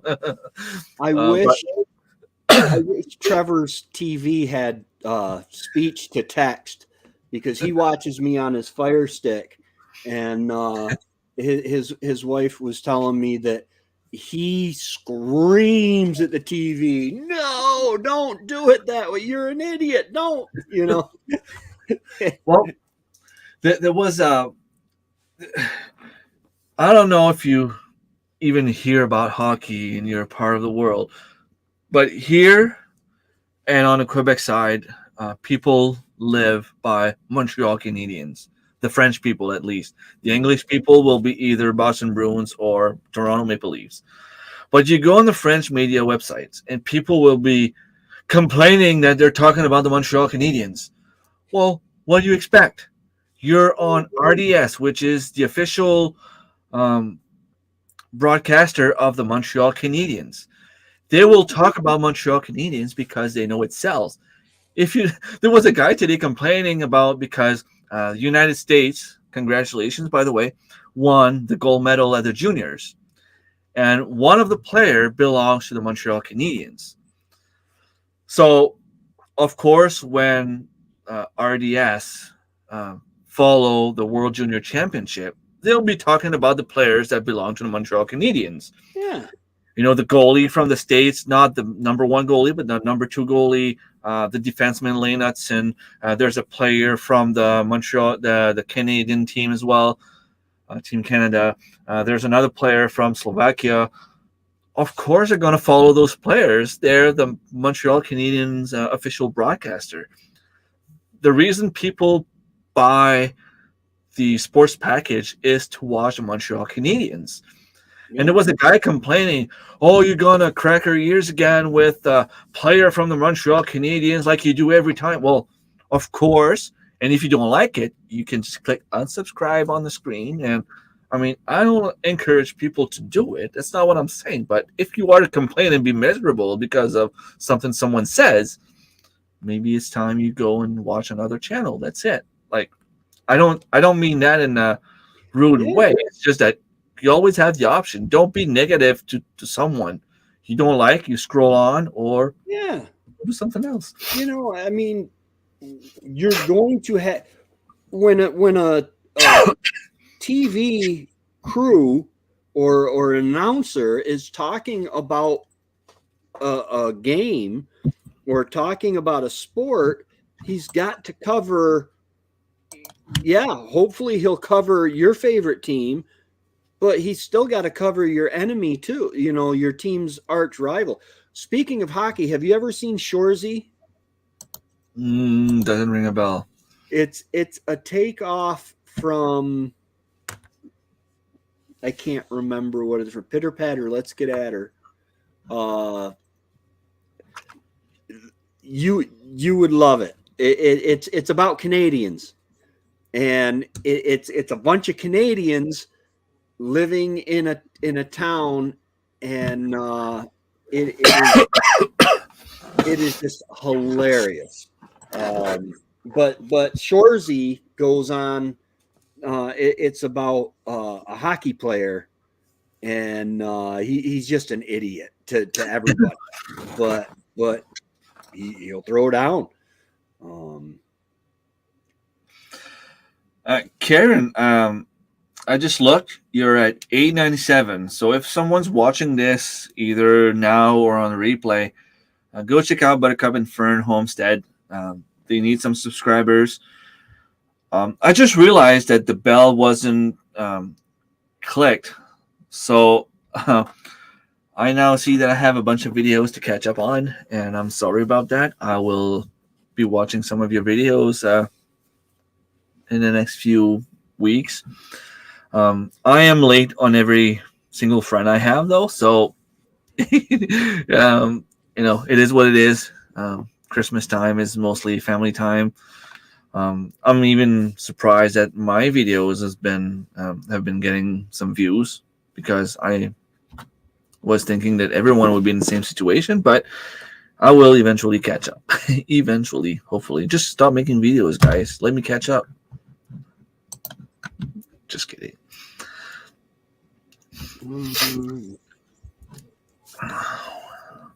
Yeah, it's not necessarily um, fun to be known as one specific subject, but if that's what YouTube wants and you want to grow on YouTube, that might be what you have to do. Yeah.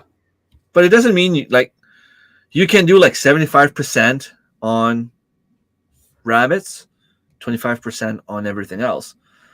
Like I'm gonna do like 75% on being in the nature, 25% on the rest. Yeah. Like Tracy can do 60% on tractors and 40% on the rest. Oh, yeah, the tractors, the generator. My best video of my channel history was the making sugar out of sugar beets, and I didn't even succeed. All I succeeded in was filling my sink with blood. And that's my most viewed video. The one you got hurt. Yeah, let's see, I cut myself with a knife, then I did my knuckle with the grater. Oh my gosh, it was just one catastrophe after another. So what you're saying is, in order for your channel to grow, you have to keep hurting yourself. People seem to enjoy that. Yeah. Marilen, I remember what you told us about that cleaning the hutch video. And then I remember you telling us exactly where it spiked in the video. So it's your fault. I mean, you know what you have to do. Just kidding. Or am I? Lake Placid was the saddest day in Canadian hockey. Yeah, I think it was. Was that Miracle on Ice? That one time the States beat Russia, or it was the Soviet Union back in the days. Soviet Union. Yeah, I think that was Lake Placid. I actually like hockey. I don't get into the teams and stuff like that. I actually let me throw my Christianity at you. I got saved at a hockey game. Word of Life does a thing where they rent the stadium after the hockey game, and all the people that watch the hockey game leave. They have a big rally, and they have people down on the ice and stuff. It's really cool, and then they have the message.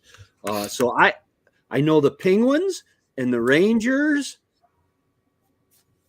and there's another one. I don't even know if those are professional hockey.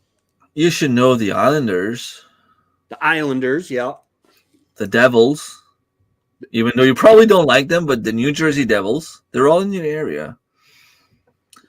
I think those would be the closest teams to you. Like if you say Pittsburgh, Pennsylvania, there might be the Flyers in Philadelphia. Flyers, yeah.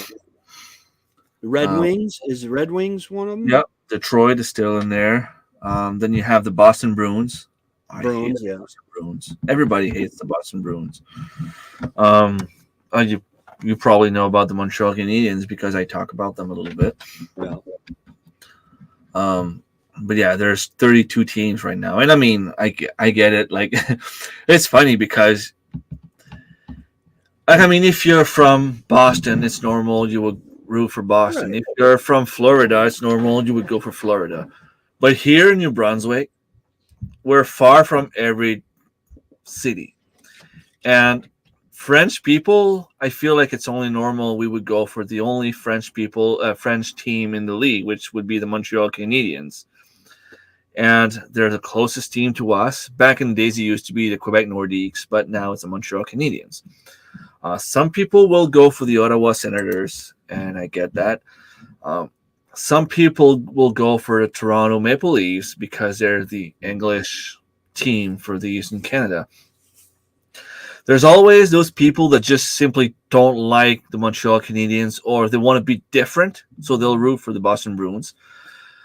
Um, but I kind of don't understand why someone would come and randomly pick like the Minnesota Wild, for example. Like, why? They don't have any mega superstars. They don't have like this big, huge thing about the team where you see them on TV every day, or there's Well, nothing. maybe they're from Minnesota. If they're maybe the people live in Minnesota, and so they like Minnesota hockey. No, but I mean people from New Brunswick. Oh, I've heard a guy before. Like we have a few Boston Pittsburgh Penguins fans here because back in the days Mario Lemieux was like the thing. Um, and I get that you want to follow your favorite player. I get that. I remember people following the Quebec Nordiques when they moved to Colorado, so now they will be like Colorado fans. I get that. I have a friend when he started watching hockey, he was a big Steve Yzerman fan, which he was a player from the Detroit Red Wings. So I understand why you would follow a team like that, but someone that would watch hockey since they're 4 years old and suddenly just have a change of heart and being like a Vegas Knights fan. I'm like, why? You can't be like a hardcore fan of a team and suddenly just switch like that. It's not doable in sports. well, you can, but it would make me question what happened. Something has to happen for you to do that, for you to just switch on. I mean, we've got in baseball, there are people, there are certain teams that there are people that follow them and follow them and follow them, even though the team loses time after time after time after time for years. Football the same way. Hasn't even placed in the Super Bowl or the playoffs or anything in decades, and people still feel that draw to that team. Yep, true. And I used to be a Montreal Expos fan because obviously I'm a fan of all the Montreal professional teams. And when they moved to Washington, I kind of stayed with them for like a season. And then it was like, okay, it's Washington. Like, I didn't feel like I belonged to that team anymore. And my favorite player from the Montreal team went for the Boston Red Sox. And honestly, besides hockey, all the Boston teams are favorite teams of mine. The Patriots in football, the well, I don't really watch basketball, but I guess after the Toronto Raptors, it would be the Celtics from Boston. Um, I used to like the Boston Bruins before, you know, the rivalry between the two teams back in 2011 hit off, and it was just too much. But the the Red Sox, the Boston Red Sox, has been one of my good team. You okay? Oh yeah, I'm allergic to sweat, and it's hot in here.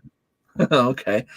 It, it, But you know, maybe 4 years ago, I I noticed that on TV they were showing the Toronto Blue Jays baseball games more than anything else. So it's easy to follow them and start caring for the team. And like, I can't say that I'm a hardcore Blue Jays fan, but I watch them, I follow them, I hope they win, and maybe at some point I will be really hooked to that sport. But like, I mean, the Montreal Canadiens, I have the tattoo here. You can't really see it, and it has a different meaning because it has my brother's name on it and oh, things like that because he was a huge Montreal fan. But still, like, well, you don't see anything in here, I don't think, about the Montreal Canadiens. But I used to have posters and shirts, jerseys, and things like that all over the place. Um, and like Marilyn says, I'm happy there's a women team now. I will be watching the Montreal women's hockey team. Did you hear about I forget what the governing body over collegiate sports is, but they finally stood up and said, because there was a guy that wanted to fight in the women's boxing league, and they finally stood up and said, no, we can't let this happen. That would just, could you imagine that? Yeah. It's not a subject that I like to touch in public. I'm sorry. No, it's okay. Like I agree. I read that today. There was one of the women saying that it doesn't make sense. No. And, it's a debate that some people will have, but in the end, you were born a man. You still have the genes from a man. It's not normal that they switch gender and suddenly get world records that are twice higher than what the women had before. Because let's face it, the man physiology, we're built different. We're built differently, and it's not sexist. It's just the way it is. Absolutely not. Historically speaking, back in the men from caverns, I mean, the men were going out to hunt the mammoth. The women were staying home to feed the baby. That's just the way it is. Like I'm not inventing stuff. It is the way it is, and I love a woman's body. Me too. I love the female body. It just drives me insane to think about the miraculous way that a woman's body works. However, and they can do a lot of things that men can do, but when you start talking about physical sports, it's better for them to have they should do a third category if they want to do that. Yeah. Like it's their own life. I can't judge what they want or don't want to do, or what they feel like. I'm not going to judge that. Absolutely, I have my opinion, but I'm not going to go there. But it doesn't. I don't think it's fair. They should just make a third category. That's it. Yeah. If we are evolving, it is exciting that there's a women's hockey league now. Yeah. Of course, that's going to make all the dentists in the world very, very happy, because a guy will walk around missing his 2 front teeth. It's a badge of honor. Yeah. If a woman loses a teeth, I want to get that fixed, please. Yeah. Especially like the superstar from the Montreal team, Marie-Philippe Poulin. She got engaged legally. She's going to get married. So if she's missing a teeth, she'll want to get that replaced. Yeah. Of course you want to look best on that day. Yeah. You're talking about the Toronto Maple Leafs. They didn't win a cup since 1967. Yeah. As a Montreal hockey fan, like it's fun to make fun of the Toronto Maple Leafs fan. It's just fun. Yeah, that's what it's all about. Is there's a camaraderie in the back and forth.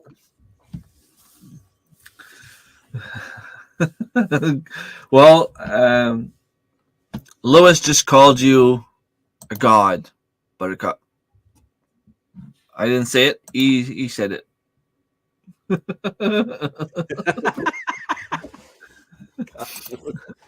But yeah, like as long as it stays, like I don't get offended, but I don't like receiving death threats over a hockey game. Yeah, like at some point it's okay to make jokes and laugh and tease the other team, but it's just a sport. Yeah, it's a game. It's interesting. It's the battle without for the most part without bloodshed, depending on which sport you're talking. And I guess hockey has its share. Yeah, I went the night I went to my first ever hockey game. I didn't know that it's supposed to be a fight, and then every once in a while a hockey game breaks out. I was married to the. Oh, I feel like I'm closer to your husband now. He's such a nice guy. I know he's a nice guy without ever meeting him. Well, I met him, this summer, but it was quick. Like, well, to be honest, I do a lot. Well, I used to do a lot of sports. It could get intense, and sometimes you get mad either because of a bad call or because the other team accidentally does something, or if they think you did something that you didn't even notice you did. We're still adults, and we get to a point where it's not just play for fun anymore because we want to win. Right. And I'm a competitive person, and I will always do my best to win.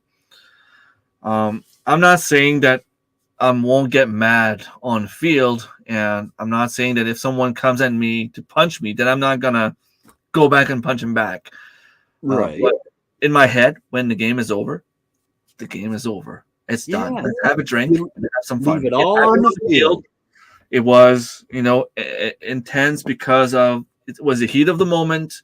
We were in it for the win. The game is done. Like this summer, I was playing at second base. And I'm not a superstar. I'm not. I never play second base. And according to the guy that was running from first to second, he said that I was in his way. But I told him, I said, look, there was no way that I could even make you out. Like the ball wasn't even close. Even if I was in your way, it was easy for you to just like take an extra half a second, just put your feet on the side of the base. Yeah. You weren't going to third anyway because the ball was at third base. So you just wanted to make it to second. But he came running behind me and he like slammed me in the back. Yeah. So I turned around, I'm like, what's your problem? He's like, you were in my way. Well, the ball was at third base. Like, I'm not going to get you out. You could have just hit the base. And he goes and pushes me again. I didn't hit him. I kind of lost my temper a little bit. I didn't push him back. Yeah, it takes all the fun out of the game. But you start yapping at me after the game, and I'm like, not after the game, but after the inning was done, I'm like, man, you came and hit me in the back. Like, if you want to go at it, like, just come and we'll go at it. But then, like, there were people in the crowd saying, Remy, just calm down because he's been like that everywhere he goes. He's just like to cause trouble and whatever. Yeah. And then when I called him out, I said, if you want to come, just come. Like, I'm here. And he didn't say a word. He went to the field. He didn't look at me. And when he came back, he looked at me and said, I'm sorry. I lost my temper. Fist bump, and it was over. Yeah. It happens. I'm not saying that I'm proud of what I did. That's not what I'm saying. But it was a heat of the moment. It was a situation that, he believed that I should have gotten out of the base. In my opinion, I'm not a superstar. I'm not a professional baseball player. I didn't know any better. And in my opinion, he had time to just put his feet on the side of the base. He wasn't going to third base anyway. And, we had a talk after the game. We drank a beer, and it was over. Yeah. But it happens. Yeah. And have you ever thought about the guy who came up with the game of hockey? You might even know his name. When he was first trying to describe it to somebody, hey, I want to do a game. You have a net on either side of the field, and you have this round, hard puck. The guy's like, yeah. So you play it like baseball? No. We're going to put it on the ground. Oh, like soccer? No. We're going to use sticks to hit it. And the guy's like, okay, well, so kind of like polo. And no. Get this. We're going to do it. What's the hardest surface we could do this on? Let's do it on ice, But you're going to get hurt. Well, that's the fun of it. Yeah. Well, it's I can just imagine like playing water polo when the guy's on top of you trying to get the ball and you're almost drowning in the water. Like, get off of me, get off of me. I can Yeah. see myself like being really mad. You play baseball sometimes. The pitcher will literally just lose the ball and hit the hitter. It happens. They get mad. Like, I mean, I can see myself being mad if you hit me in the head with a ball. Uh, I play soccer. We were in a brawl once. It, Yeah. it happened. Yeah. But Well, it's just the way it is.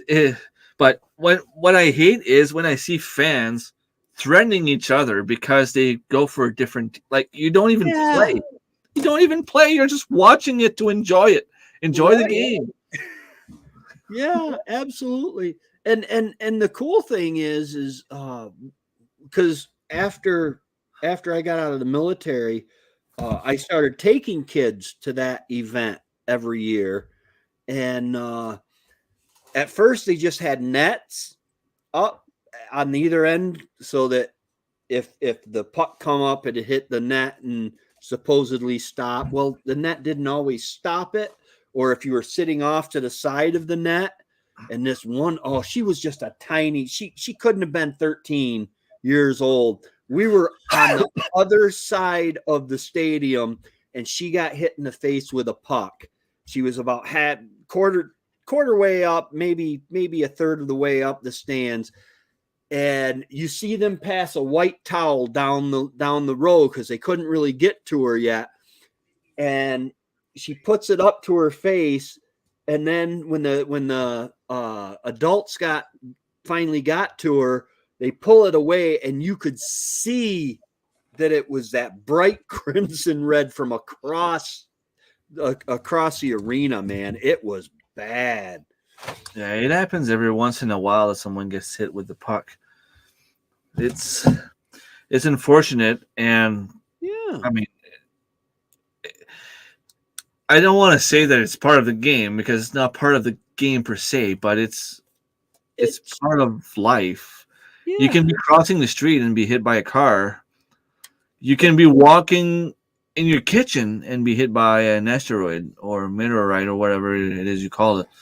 Yeah, You I never know. guarantee the next sporting event she went to, when the ball or the puck or the whatever got hit towards her, she ducked.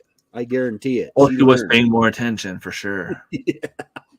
It's something, you know what? It's something I've never done with my kids to go to a hockey game. Um, of course, going to Montreal, which is the closest professional team, would be a little bit more expensive. Yeah, We're talking about $1,000 without paying for the tickets, yeah, and it's at least $200 per ticket if we want to sit together. So yeah. we're talking about $2,400 for a hockey game minimum, and that's not the food at the restaurant, and that's just like leaving on Friday and coming back on Sunday. I'm gonna see if there's a Super Bowl. Well, okay, we used to call them Super Bowls, but then football took it over, and so now they call them. What do they call them? They call them something different now. But I'll have to see if there's one near you, because you can get it because they basically buy out a big chunk of the stadium. They get a really good price, and because they want to tell you about Jesus, they pass that on to you. Um, I love that thing, but that would be a nice way to take your kids to a hockey game for relatively cheap.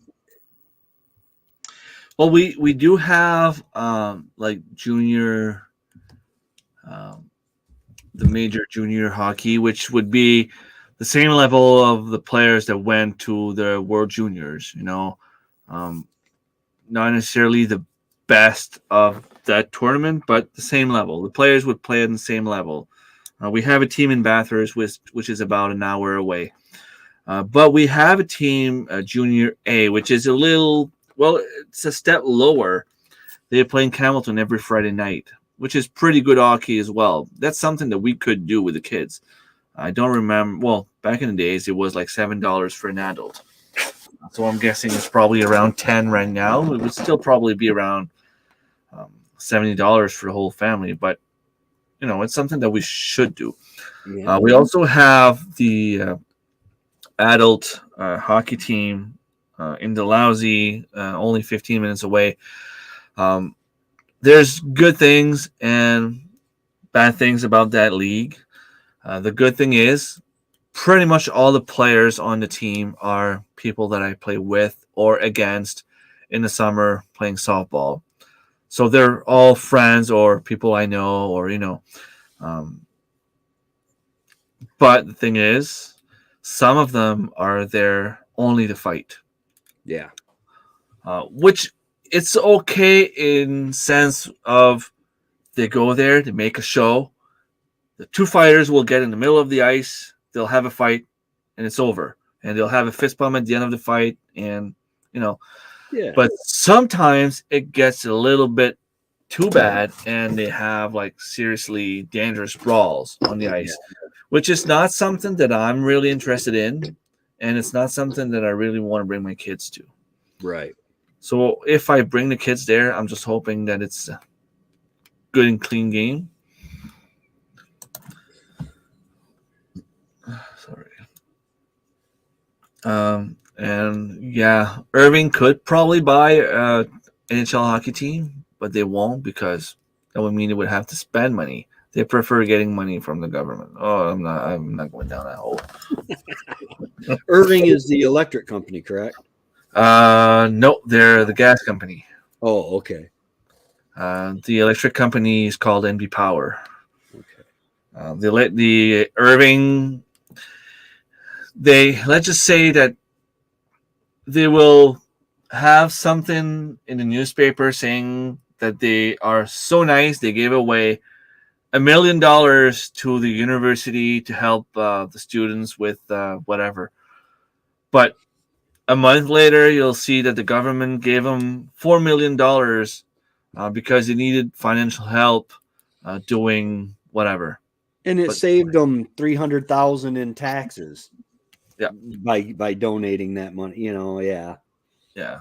And well, they talk about I'm not going to go too deep because I consider my life very important. And I don't want to be, disappear tomorrow morning. I'm just going to leave it here. If you're interested in that kind of stuff, go and search glyphosate and Irving. You will have all the answers in the world. And you know me, I'm not usually the kind of guy that will go with conspiracy theories and stuff like that, but there are things that just don't add up. I tried to be a conspiracy theorist in the last 3 years, but every conspiracy I lock onto turns out to be true. And we're going to have a talk about that off air. I have a few questions. I had a lighter like that one day, decided to burn itself. Came pretty hot. Yeah, it does get really, really hot. It was a Christmas present from somebody at church gave it to me. It's really long, but it's an electric lighter and it recharges with a USB-C. Supposed to. Technology, right? You're not used to something that long, right? Oh, I didn't say that. Oh, sorry. Welcome back. Doesn't matter, man. Yep, they bought every newspaper in New Brunswick, and there was one guy that made what's it called when they do like a drawing to laugh at someone? Cartoon, sketch, political cartoon. Yeah, something like that. There was one guy that made something like that about the company, and he was fired like the very next day. So you don't F word with them, I guess. Yeah. We're gonna start a root cellar caricature. Well, caricature in French. I don't know if that's the same word in English. What, root cellar this summer? No, what Marketing said lower. Oh, caricature. Yeah.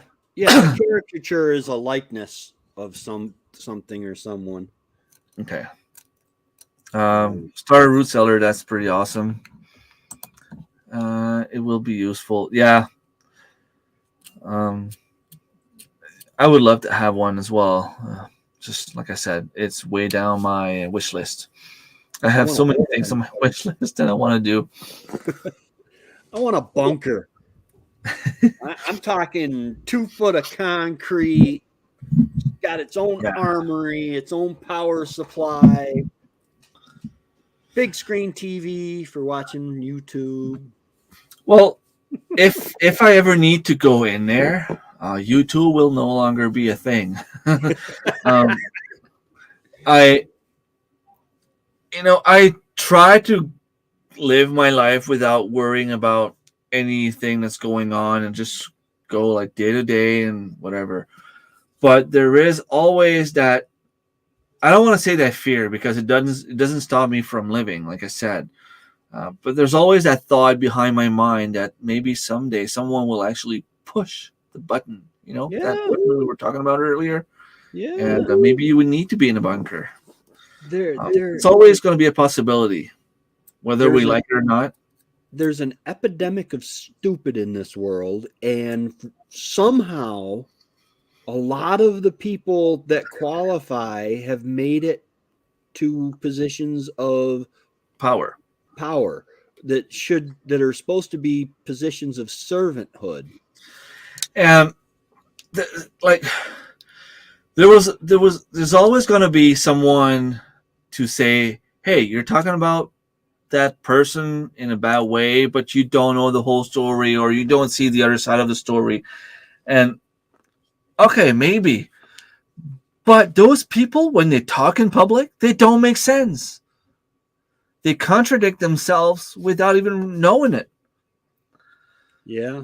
Like the one we have here, I can't talk about the one you have in the States. I don't know him. I don't follow him. I don't know. Which But the one? one I we think have in there are two. Canada, yeah, I said, which one? I think there are two. One's got a dimple in his chin and the other doesn't. Watch.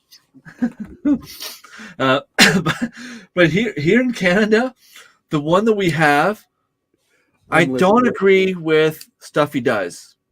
I'm just gonna put it this way. I don't agree with him. Maybe someone could come to me and make me see things a different way, but it's still the way that he is talking about the stuff. He just doesn't make any sense because he keeps insulting people, his own people. He keeps insulting the people that don't agree with him or people that don't think like him. Where's mine? Where's mine? Hold on. Okay. Oh, Let's see. North is that way. You're northeast. Catch. it might take a while. Yeah. I'll let you know tomorrow morning if it made it here. We are at least put a roof. We will see for the greenhouse after. Nice. One of the other things I would love to have is one of those winterized greenhouse, the ones that are in the ground, deep in the ground, and apparently they're warm enough even in the winter.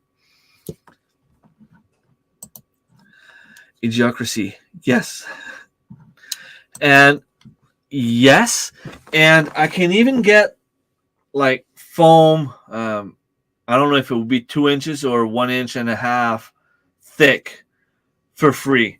I used to have a lot here, enough to do a floor, and it turned out that I didn't use it, and I started burning it, which was not too good for the environment, by the way. It would catch on fire and go like black smoke and burn like crazy. But if I wanted to have more, I could have more. and I could put that between the pallets to keep the heat in. And that's true. I know there's a few pallet cabins that I could make, and that would actually be pretty cool. And I could take um, some lumber, and even if I took like slabs from an old mill somewhere, and use that to make the cover of the outside of my walls, that would be something that would look very good and would be free. Yeah, and don't forget, you can take in pallets if you can come by them. Like I can get pallets. Trevor can get me pallets if I need pallets, and we're always getting pallets and stuff from when we buy pig feed, because we buy it a pallet at a time and it's cheaper. But you could space 2 pallets separate on one wall and put like a foot between them, put your insulation on the inside one, and then fill in between the 2 pallet walls with leaves and stuff, and that would really work. All you got to do is hold it together. True. True. And you can even take like a chicken wire to put between the 2 pallets just to keep the stuff there. Yeah. And then if you just put like I said, like slabs between the pallets, it would cover the whole thing. Maryland's headed out. All right. Take care, Marilyn. We'll probably talk to you in the morning. Have a good night. Between the raccoons. Hello, El Dan. Nice to have you here. Thank you so much for stopping by. Thinking hat. Yeah, I wonder if you can get like a decent reception with that hat. I don't know. I know you can wrap a fish in it, and it will. It'll work. I didn't rip it quite big enough. But they might be able to read my thoughts through the back, but it's not like they're going to be reading anything special. Exactly. St. Patrick says it. Once again, take care, Megan. Not to prioritize my projects. Well, you even have land to build it. You're already living in an off-grid cabin. Why would you want to build a cabin off-grid? No, but honestly, I would like to have something that I don't want to go on my dad's land and cut a bunch of trees. Like that's not my goal. I don't want to go out there and just like clear cut anything. But I want to be able to go have something that if I want to make a small fire outside, that I can. Especially in the summer, it'd be fun to go like 30 feet away from the cabin and not having to be afraid of the coyotes and bears and stuff like that, where I can go, have a nice little fire outside, and then if I want to go back in with the kids, have a few bunk beds, just something they can sleep in. Yeah. It doesn't need, like, I don't want to have a TV in there. I don't need to have a wood stove right away. That's something that can come later. I can make just a little porch and have a table outside, or even if I just have a little tiny table inside, just something I can go and sleep in. It doesn't have to be anything more than like a wooden tent, kind of. Yeah. To get the idea, just something I can go and sleep in. If you can stay dry and out of the wind, and out of the weather, that you can be comfortable. I was reading Patrick's comment down below. I will get to that in a few seconds, but yeah. I remember when I was 15, 16, I was driving with my dad's ATV. Sorry. And I met with a guy that I knew from school. Not necessarily a friend, but I knew him from school. And we're a small place. So that guy, I'm like, hey, do you want to go for a small drive? And he had just that little tiny ATV, like 180 or something like that. And he's like, yeah, sure, let's just go around and travel and have some fun. Drive and have some fun. I'm like, okay, sure. So we started driving around, and then, we became closer and spent more time together because we both have ETVs, and he wasn't allowed to cross the paved road. But whereas Dad had a big land, that's where I was going fishing most of the time. So he's like, you know what we should do? Like my dad works at the mill, and he can have all those crook lumbers, the ones that they can't sell to the customers. We can bring all that stuff home, and even if we have to put two boards, and have a third one in the back to make sure there's no hole in the wall, we can make a nice little tree house in the woods. I'm like, sure, that would be fun. So we ended up making that, and we ended up spending I don't know how many nights in there. It was so much fun. We had a little door that we could open and lock. We had a little combination lock that we knew the combination, and nobody other than us had the combination. That's what I mean. And we would go there and spend a few nights there every once in a while, and it was fun. And it was nothing fancy. We were sleeping on the floor, but we were kids and we didn't care. Yeah. And that's what I want to do with my kids. I'm hoping that they want to come with me, build a cabin, work on it. Maybe if they see that I'm actually doing something and it's moving forward, maybe they'll be like, okay, Dad, I'm going to go and help you. And, I know exactly where to put it because there's a water spring. The water is actually good. And I can probably find the trees I need right back there. It's not too far from the houses. It's not too far from the road. But at the same time, it's far enough that I can go and not feel like I'm actually home.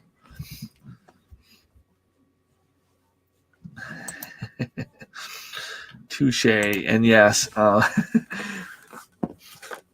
Yeah. I know what that means. That means touch.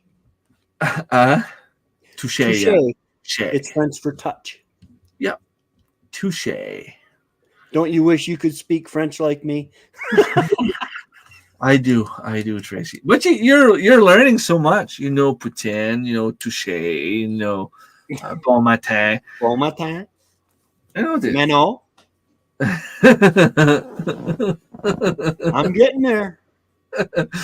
Yeah, just like another 400 or 500 years, and you'll be able to speak fluently in French. Hey, that's an acceptable pace. No, but I mean, you live in the States. If you were living in New Brunswick in a French community and you didn't even want to know anything about French, that'd be different. Maybe you would be part of the reason why there have been so much fights between the French and the English people in New Brunswick. But I remember when I was going to high school, that one day we were outside on break, and someone came out of school and is like, we're all going down to the English school. Because you have one street out of nowhere goes up. You can go up the hill right there, 500 meters, you have the English school, and you go further back, maybe 1 extra kilometer, and you're at the French school. Back in the days, everyone used to be at the same school, the French and the English people, and there was this one guy that complained that, we should have our own French school, and they did that, but it created war between the French and English people. And you can only imagine, we were talking about sports. Imagine when there was this huge rivalry between the two hockey school teams or soccer teams. But every once in a while, every 3 to 4 years, you would see all the French people going down a hill and the English people going all the way up the hill to meet each other in the middle of nowhere and have this huge brawl. Why? I don't know. You would have the few rare couples that would just go up and down and be like, hey, hi, and spend time together and watch the fight. But I never understood why. It doesn't make sense. You'd think that if you guys were in the same school, the French and the English, that might spur education on a little bit, because the English would be friends. Some of the English would make friends with the French and they would learn French, and some of the French would learn English and they would be able to actually get a functioning use of the other language. When I was in the Army, we had problems with the Turks in Germany. the Turkish, and I was it was before I was a squad leader, a team leader, and we were outside beer academy drinking, and I was 3 sheets to the wind. But I remember these Americans came running, and they're like, "The Turks are coming! The Turks are coming!" And all of a sudden, these Turks come around the corner, and they're throwing bicycles. I mean, 10 speeds. I mean, they're picking them up and throwing them at us. So all of a sudden, the Turks turned and ran, and all of a sudden, all the Americans ran past me, and I'm just standing there trying not to spill my beer. And so I went up, and they were in this alley, and the Turks were on one side and the Americans were on the other. So me and I think it was Sullinger went up, and we met in the middle with this Turkish guy, and we said, "Listen, man, we don't want any problems. We apologize if somebody did something to offend you. Just you take your guys, we'll take ours, and we'll go." Well, Sully and the guy agreed. We shook hands. We turned and started walking away, and this one of the Americans, of course, decided to throw a 2x4 at the Turks. So me and Sully are walking, and all of a sudden there go the Turks, or there go the Americans running, and then there go the Turks chasing them, and this little fat guy comes up to me and starts poking me in the stomach with a 2x4, and I'm like, nine, nix. I don't want nothing to do with this, And you want to fight, go fight them. And my girlfriend at the time came up and was standing next to us, and all of a sudden I saw him cock and start swinging. So it was kind of a glancing blow, but he hit me in the face with a 2x4, and I went down. My glasses went flying. And he was about to hit me again, and the Polizei showed up. We were taught you don't mess with the Polizei. They had these rubber batons that they swing once, and it hits you like 8 times. Oh, and so he took off running, and the Polizei helped me up, and they put the glasses. Thank God there were girls there that spoke German, because the Polizei didn't speak any English.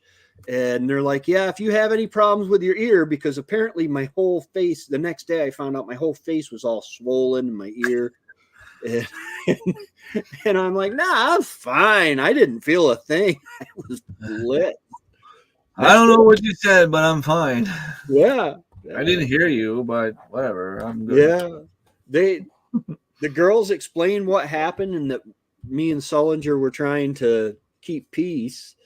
And but yeah, all because an American apparently wanted to throw a 2x4 at somebody. We are an arrogant people, Americans. We really are. Well, to be honest, I think that's one of the reasons why the Americans are not really loved around the world. I don't want to sound bad, but I mean, maybe the Canadians now will be in the same boat because of what's happening up there, in Ottawa. But it's always we were always told, unless it's an actual official, if somebody asked you where you were from, you would say Canada, because people had a very down view of Americans, and face it, man, Canadians are for the most part pretty polite. And now they're telling them, no, you don't tell them you're Canadian either, because it doesn't matter. If you're from the Western Hemisphere, start faking an accent or something. Tell them you're South African or something. Yeah, tell them I'm black, man. What do you mean? I don't mean any offense there. What do you mean, American? I am not even Caucasian. Yeah, it's crazy that it got to this, though, because us Canadians used to be good people. I don't know what happened. You still are.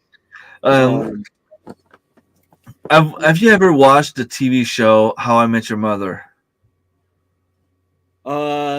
From time to time, yes. It's What? the one with that guy that has three names in it. Uh, Neil And then Patrick Harris. the girl from America, yeah, Neil Patrick Harris. Yeah, It's got the girl from, Jason Segel and Allison Hannigan and yeah, yeah, she's from American Pie. yeah, This one yeah, time, that's her. They always laugh about Canadians in that movie because Neil Patrick Harris is actually Canadian, so yeah, he's the one always making jokes on the Canadians.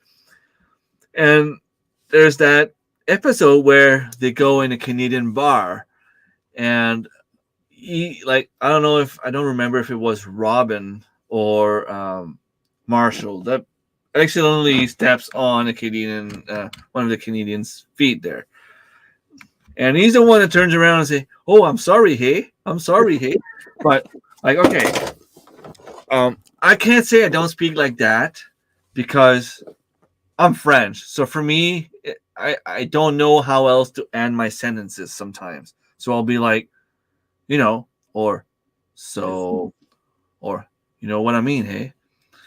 the Hey, first I'm ready. the first Canadian I ever heard say "a" at the end of a sentence was Angie, and she is Canadian American. I think she's got dual citizenship or something. Yeah, I think so. But it was just funny that he's the one to turn around and apologized. And I'm like, yeah, Yeah, it's kind of true that us Canadians are like that. Like if we bump into each other, and I mean, obviously it's not on purpose. I'll be, oh man, I'm sorry. Like I didn't mean to yeah, do that, and I'm just gonna move one step aside. yeah. Why be an idiot about things? It, it, we were young. I think one of the reason Americans get looked down on overseas and in foreign countries is because most people encounter our military overseas. Now, our military is great. They're a bunch of great guys. However, I was 17 years old when I joined the Army, and that's all we sang about it. We ate. Everything was fight, fight, fight, combat, combat, combat. We're the biggest, we're the baddest, we're the best. And that you start to believe it after a while. And so we do our, you know, I mean, we're the biggest military in the world. It's like that time we nuked was it Denmark?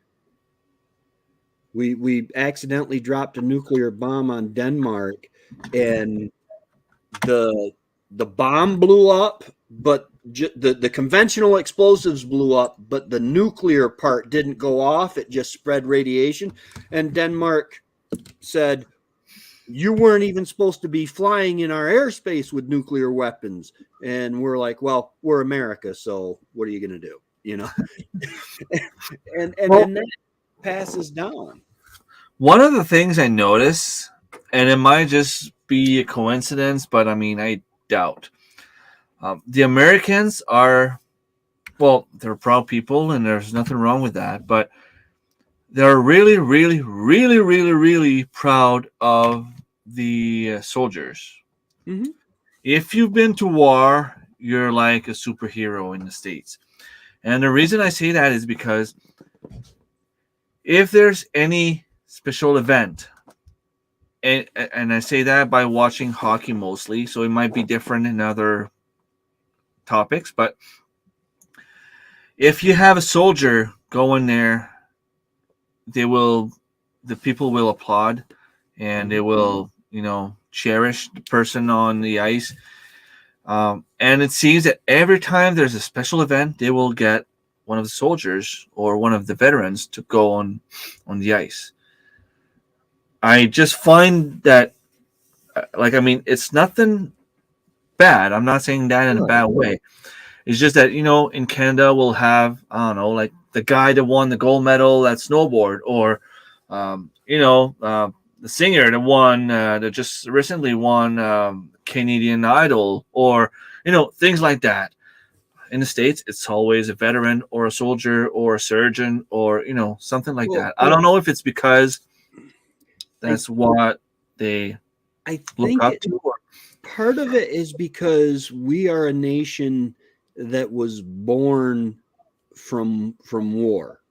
We three in the Revolutionary War, only against the British, only 3% of the colonists fought and destroyed the mightiest military power in the world.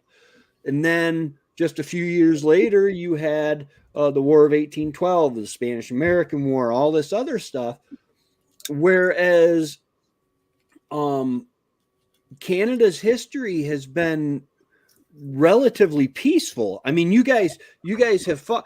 I will never, ever disrespect a Canadian soldier.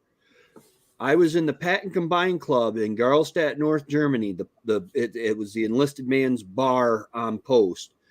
And there's a British guy that walked up to Canadian. We knew he was Canadian because you guys can have beards in the military. That is so rad because we couldn't. But and he walked up to this Canadian and in a typical British way, you got my fag? And he's like, the British guy was saying, do you have a fag? Do you have a cigarette? The Canadian guy, nobody could understand half the Brits, depending on where they were from anyway. But the Canadian guy thought he was calling him a derogatory name and proceeded to fit that guy in a basketball size pile on the floor. Didn't break a sweat, didn't breathe hard, stood back up and just kept drinking his beer. I will never mess with a Canadian soldier.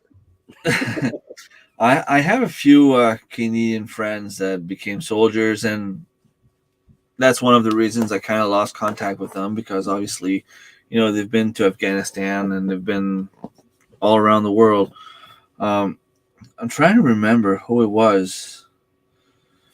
Not too long ago, I was talking to someone, and where was it? I'm trying to remember exactly who it was and where it was, but he was telling us that it might be the last time you see me because back in the days, I was struggling financially, and I had to go to a payday loan, which is called Money Mart. I don't know if you have those in the States. Similar stuff, yeah. Yeah. So I used to go there, and the guy that was working there told me, he's like, I'm not going to be here for very long because I heard between the branches that we will have to go. I don't remember where it was. And he's like, I think there's something going on there that we have to go. And I'm like, okay. So did I just learn something that, I'm not legally allowed to know, because it could be like a top secret operation? Turns out that like 2 months later, I was finally done, and I paid all my debt, and I was done, because you have to understand that payday loan is easy to get, but it's hard to get rid of, because you will borrow $400, for example. On your next paycheck, you owe them $600. And then you're like, okay, well, I still need $400. Otherwise, I will not make it. Yeah. So you borrow $400, and then maybe eventually you'll be able to put it down by $20 and be like, okay, I'm just going to borrow $380 and owe you guys $590. But something happens, you need $500, and then you owe them $720. But I was lucky enough to be able to get out of that rabbit hole, and after a few months, I felt like I needed to go back there, and it was closed. And when I asked why, they said, well, the guy that was working here was in the army, and you had to go. And that's all he told us. I'm like, okay, so, something happened. I don't remember where it was, though. I don't remember where it was that he was going. And it was like in Africa. I know it was in Africa somewhere. Like buying like buying a new Ford. Yeah, you buy a Ford, you pay $30,000, and then you end up like having to buy some stuff. Well, Um, it's like a mortgage. Think about it. You get a mortgage for $100,000, and it's all amortized interest. It's all they put the interest up front. 80% of every payment you make for the first couple years goes to interest. So you're buying them a house before you really start taking a chunk out of your house. yeah, true. And not only that, but you'll have to fix the roof. You'll have to keep paying taxes, obviously, Yeah. uh, sewers, water, just a regular property taxes. Um, you still have to pay to get your driveway open. You still have to cut the lawn, because if you don't, you can get in trouble because apparently your property doesn't belong to you.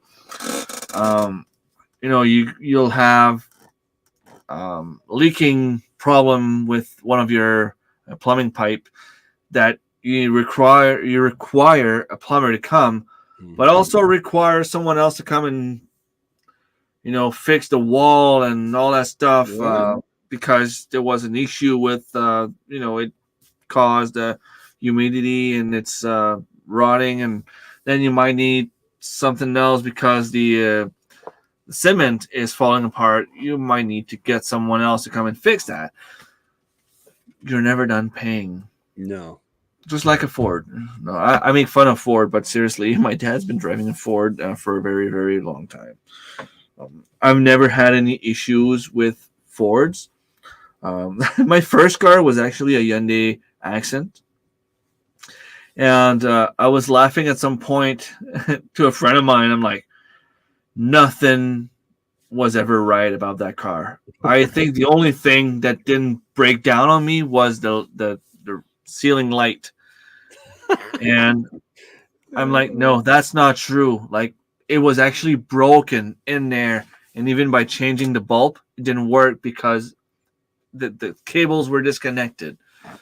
And I ended up having an accident, and I just figured, the car's paid for. I'm done with that car. Like, it's too dangerous. It's a lemon. Like, there's nothing good about that car. Yeah. It's funny because literally everything about that car fell apart. I needed new tire roddings. I needed new brakes. I needed new I call it shocks, but the springs that makes your car drive smoothly. Every single spark plug had a problem with the little wire that connects to them. Yeah. There was a problem with the gas tank at some point. I needed to change it. Everything, I tell you, everything. The filter was damaged more often than not. There was something causing issues with filters, the oil filters. Like, what the hell? Like, it doesn't even make sense, but it was happening to me, and that's what it was. But, cursed car. Yeah, that's just me. If there's one thing that's not supposed to happen, chances are it would happen to me. I remember when I was my last year in college. I needed student loans, obviously, and for some reason, nobody could even explain why. But my student loans were approved, but just never came in. So I had to call the student loan company, get them in contact with the college, saying, yeah, like everything is fine. He's approved. We don't know what's going on. There's a problem with his profile or his file, and we just can't get that fixed. So there was like a computer issue with my profile, but I was approved and everything. I ended up getting my student loan for the first semester in February, which was like a month after the second semester had started. Yeah. I had to borrow from the bank because I was traveling to college. So I had to pay, like, I was traveling with someone. I had to pay him for my part of gas. I had to pay for my books and all that kind of stuff. Luckily, my cousin was a college teacher, so he had all the books from the previous years, and I was able to borrow them. So the first semester basically didn't cost me anything because they knew. I mean, they knew that it was an issue. It was not my fault. But that's the kind of thing that only happens to like one student out of 30 millions, and it was me. It had to be me. But it's okay. It ended up being a good thing because I was, when the second semester started, I still had the money from the first semester, obviously, and I was able to pay everything with just one loan. So nice. Oh, Well, Remy, I got a cat meowing at me. He wants out, and I'm gonna go ahead and hit the hay. Oh yeah, no, I was about to leave too anyway, so it's a good time to stop. People are leaving now. Six viewers. Yeah, it's been a good live. I've had fun. Yeah, nice of you for being here. Yeah. Thank you. I'm just trying to think of anything I might have said that might screw up your monetization. Other than the tinfoil hat, I don't think there was anything. There's only that time when we talked about genders and sport. But I don't think we said anything wrong. It's just we basically. I accept people. I said that I accept them. Just make a third category. That's all. Yeah. We're entitled to have opinions. We weren't hurting anybody. They can do whatever they want. We weren't putting them down for it. We were just stating an opinion. So, yeah. But so hopefully everything will be fine. And yeah. So thanks again. My next live stream, hopefully I will be able to talk about my goals for the upcoming years, which I didn't have time to do today, which is fine. It's even better because I still have subject for my next stream. Yeah. Nice. Yeah. So thanks again. And thank you everyone that's been following me. And I will see you next time. We'll talk to you later. Music on just to ease the mood. All right. I'll talk to you later, Remy. I'm going to go ahead and bow out because this cat's going nuts. All right. Take care.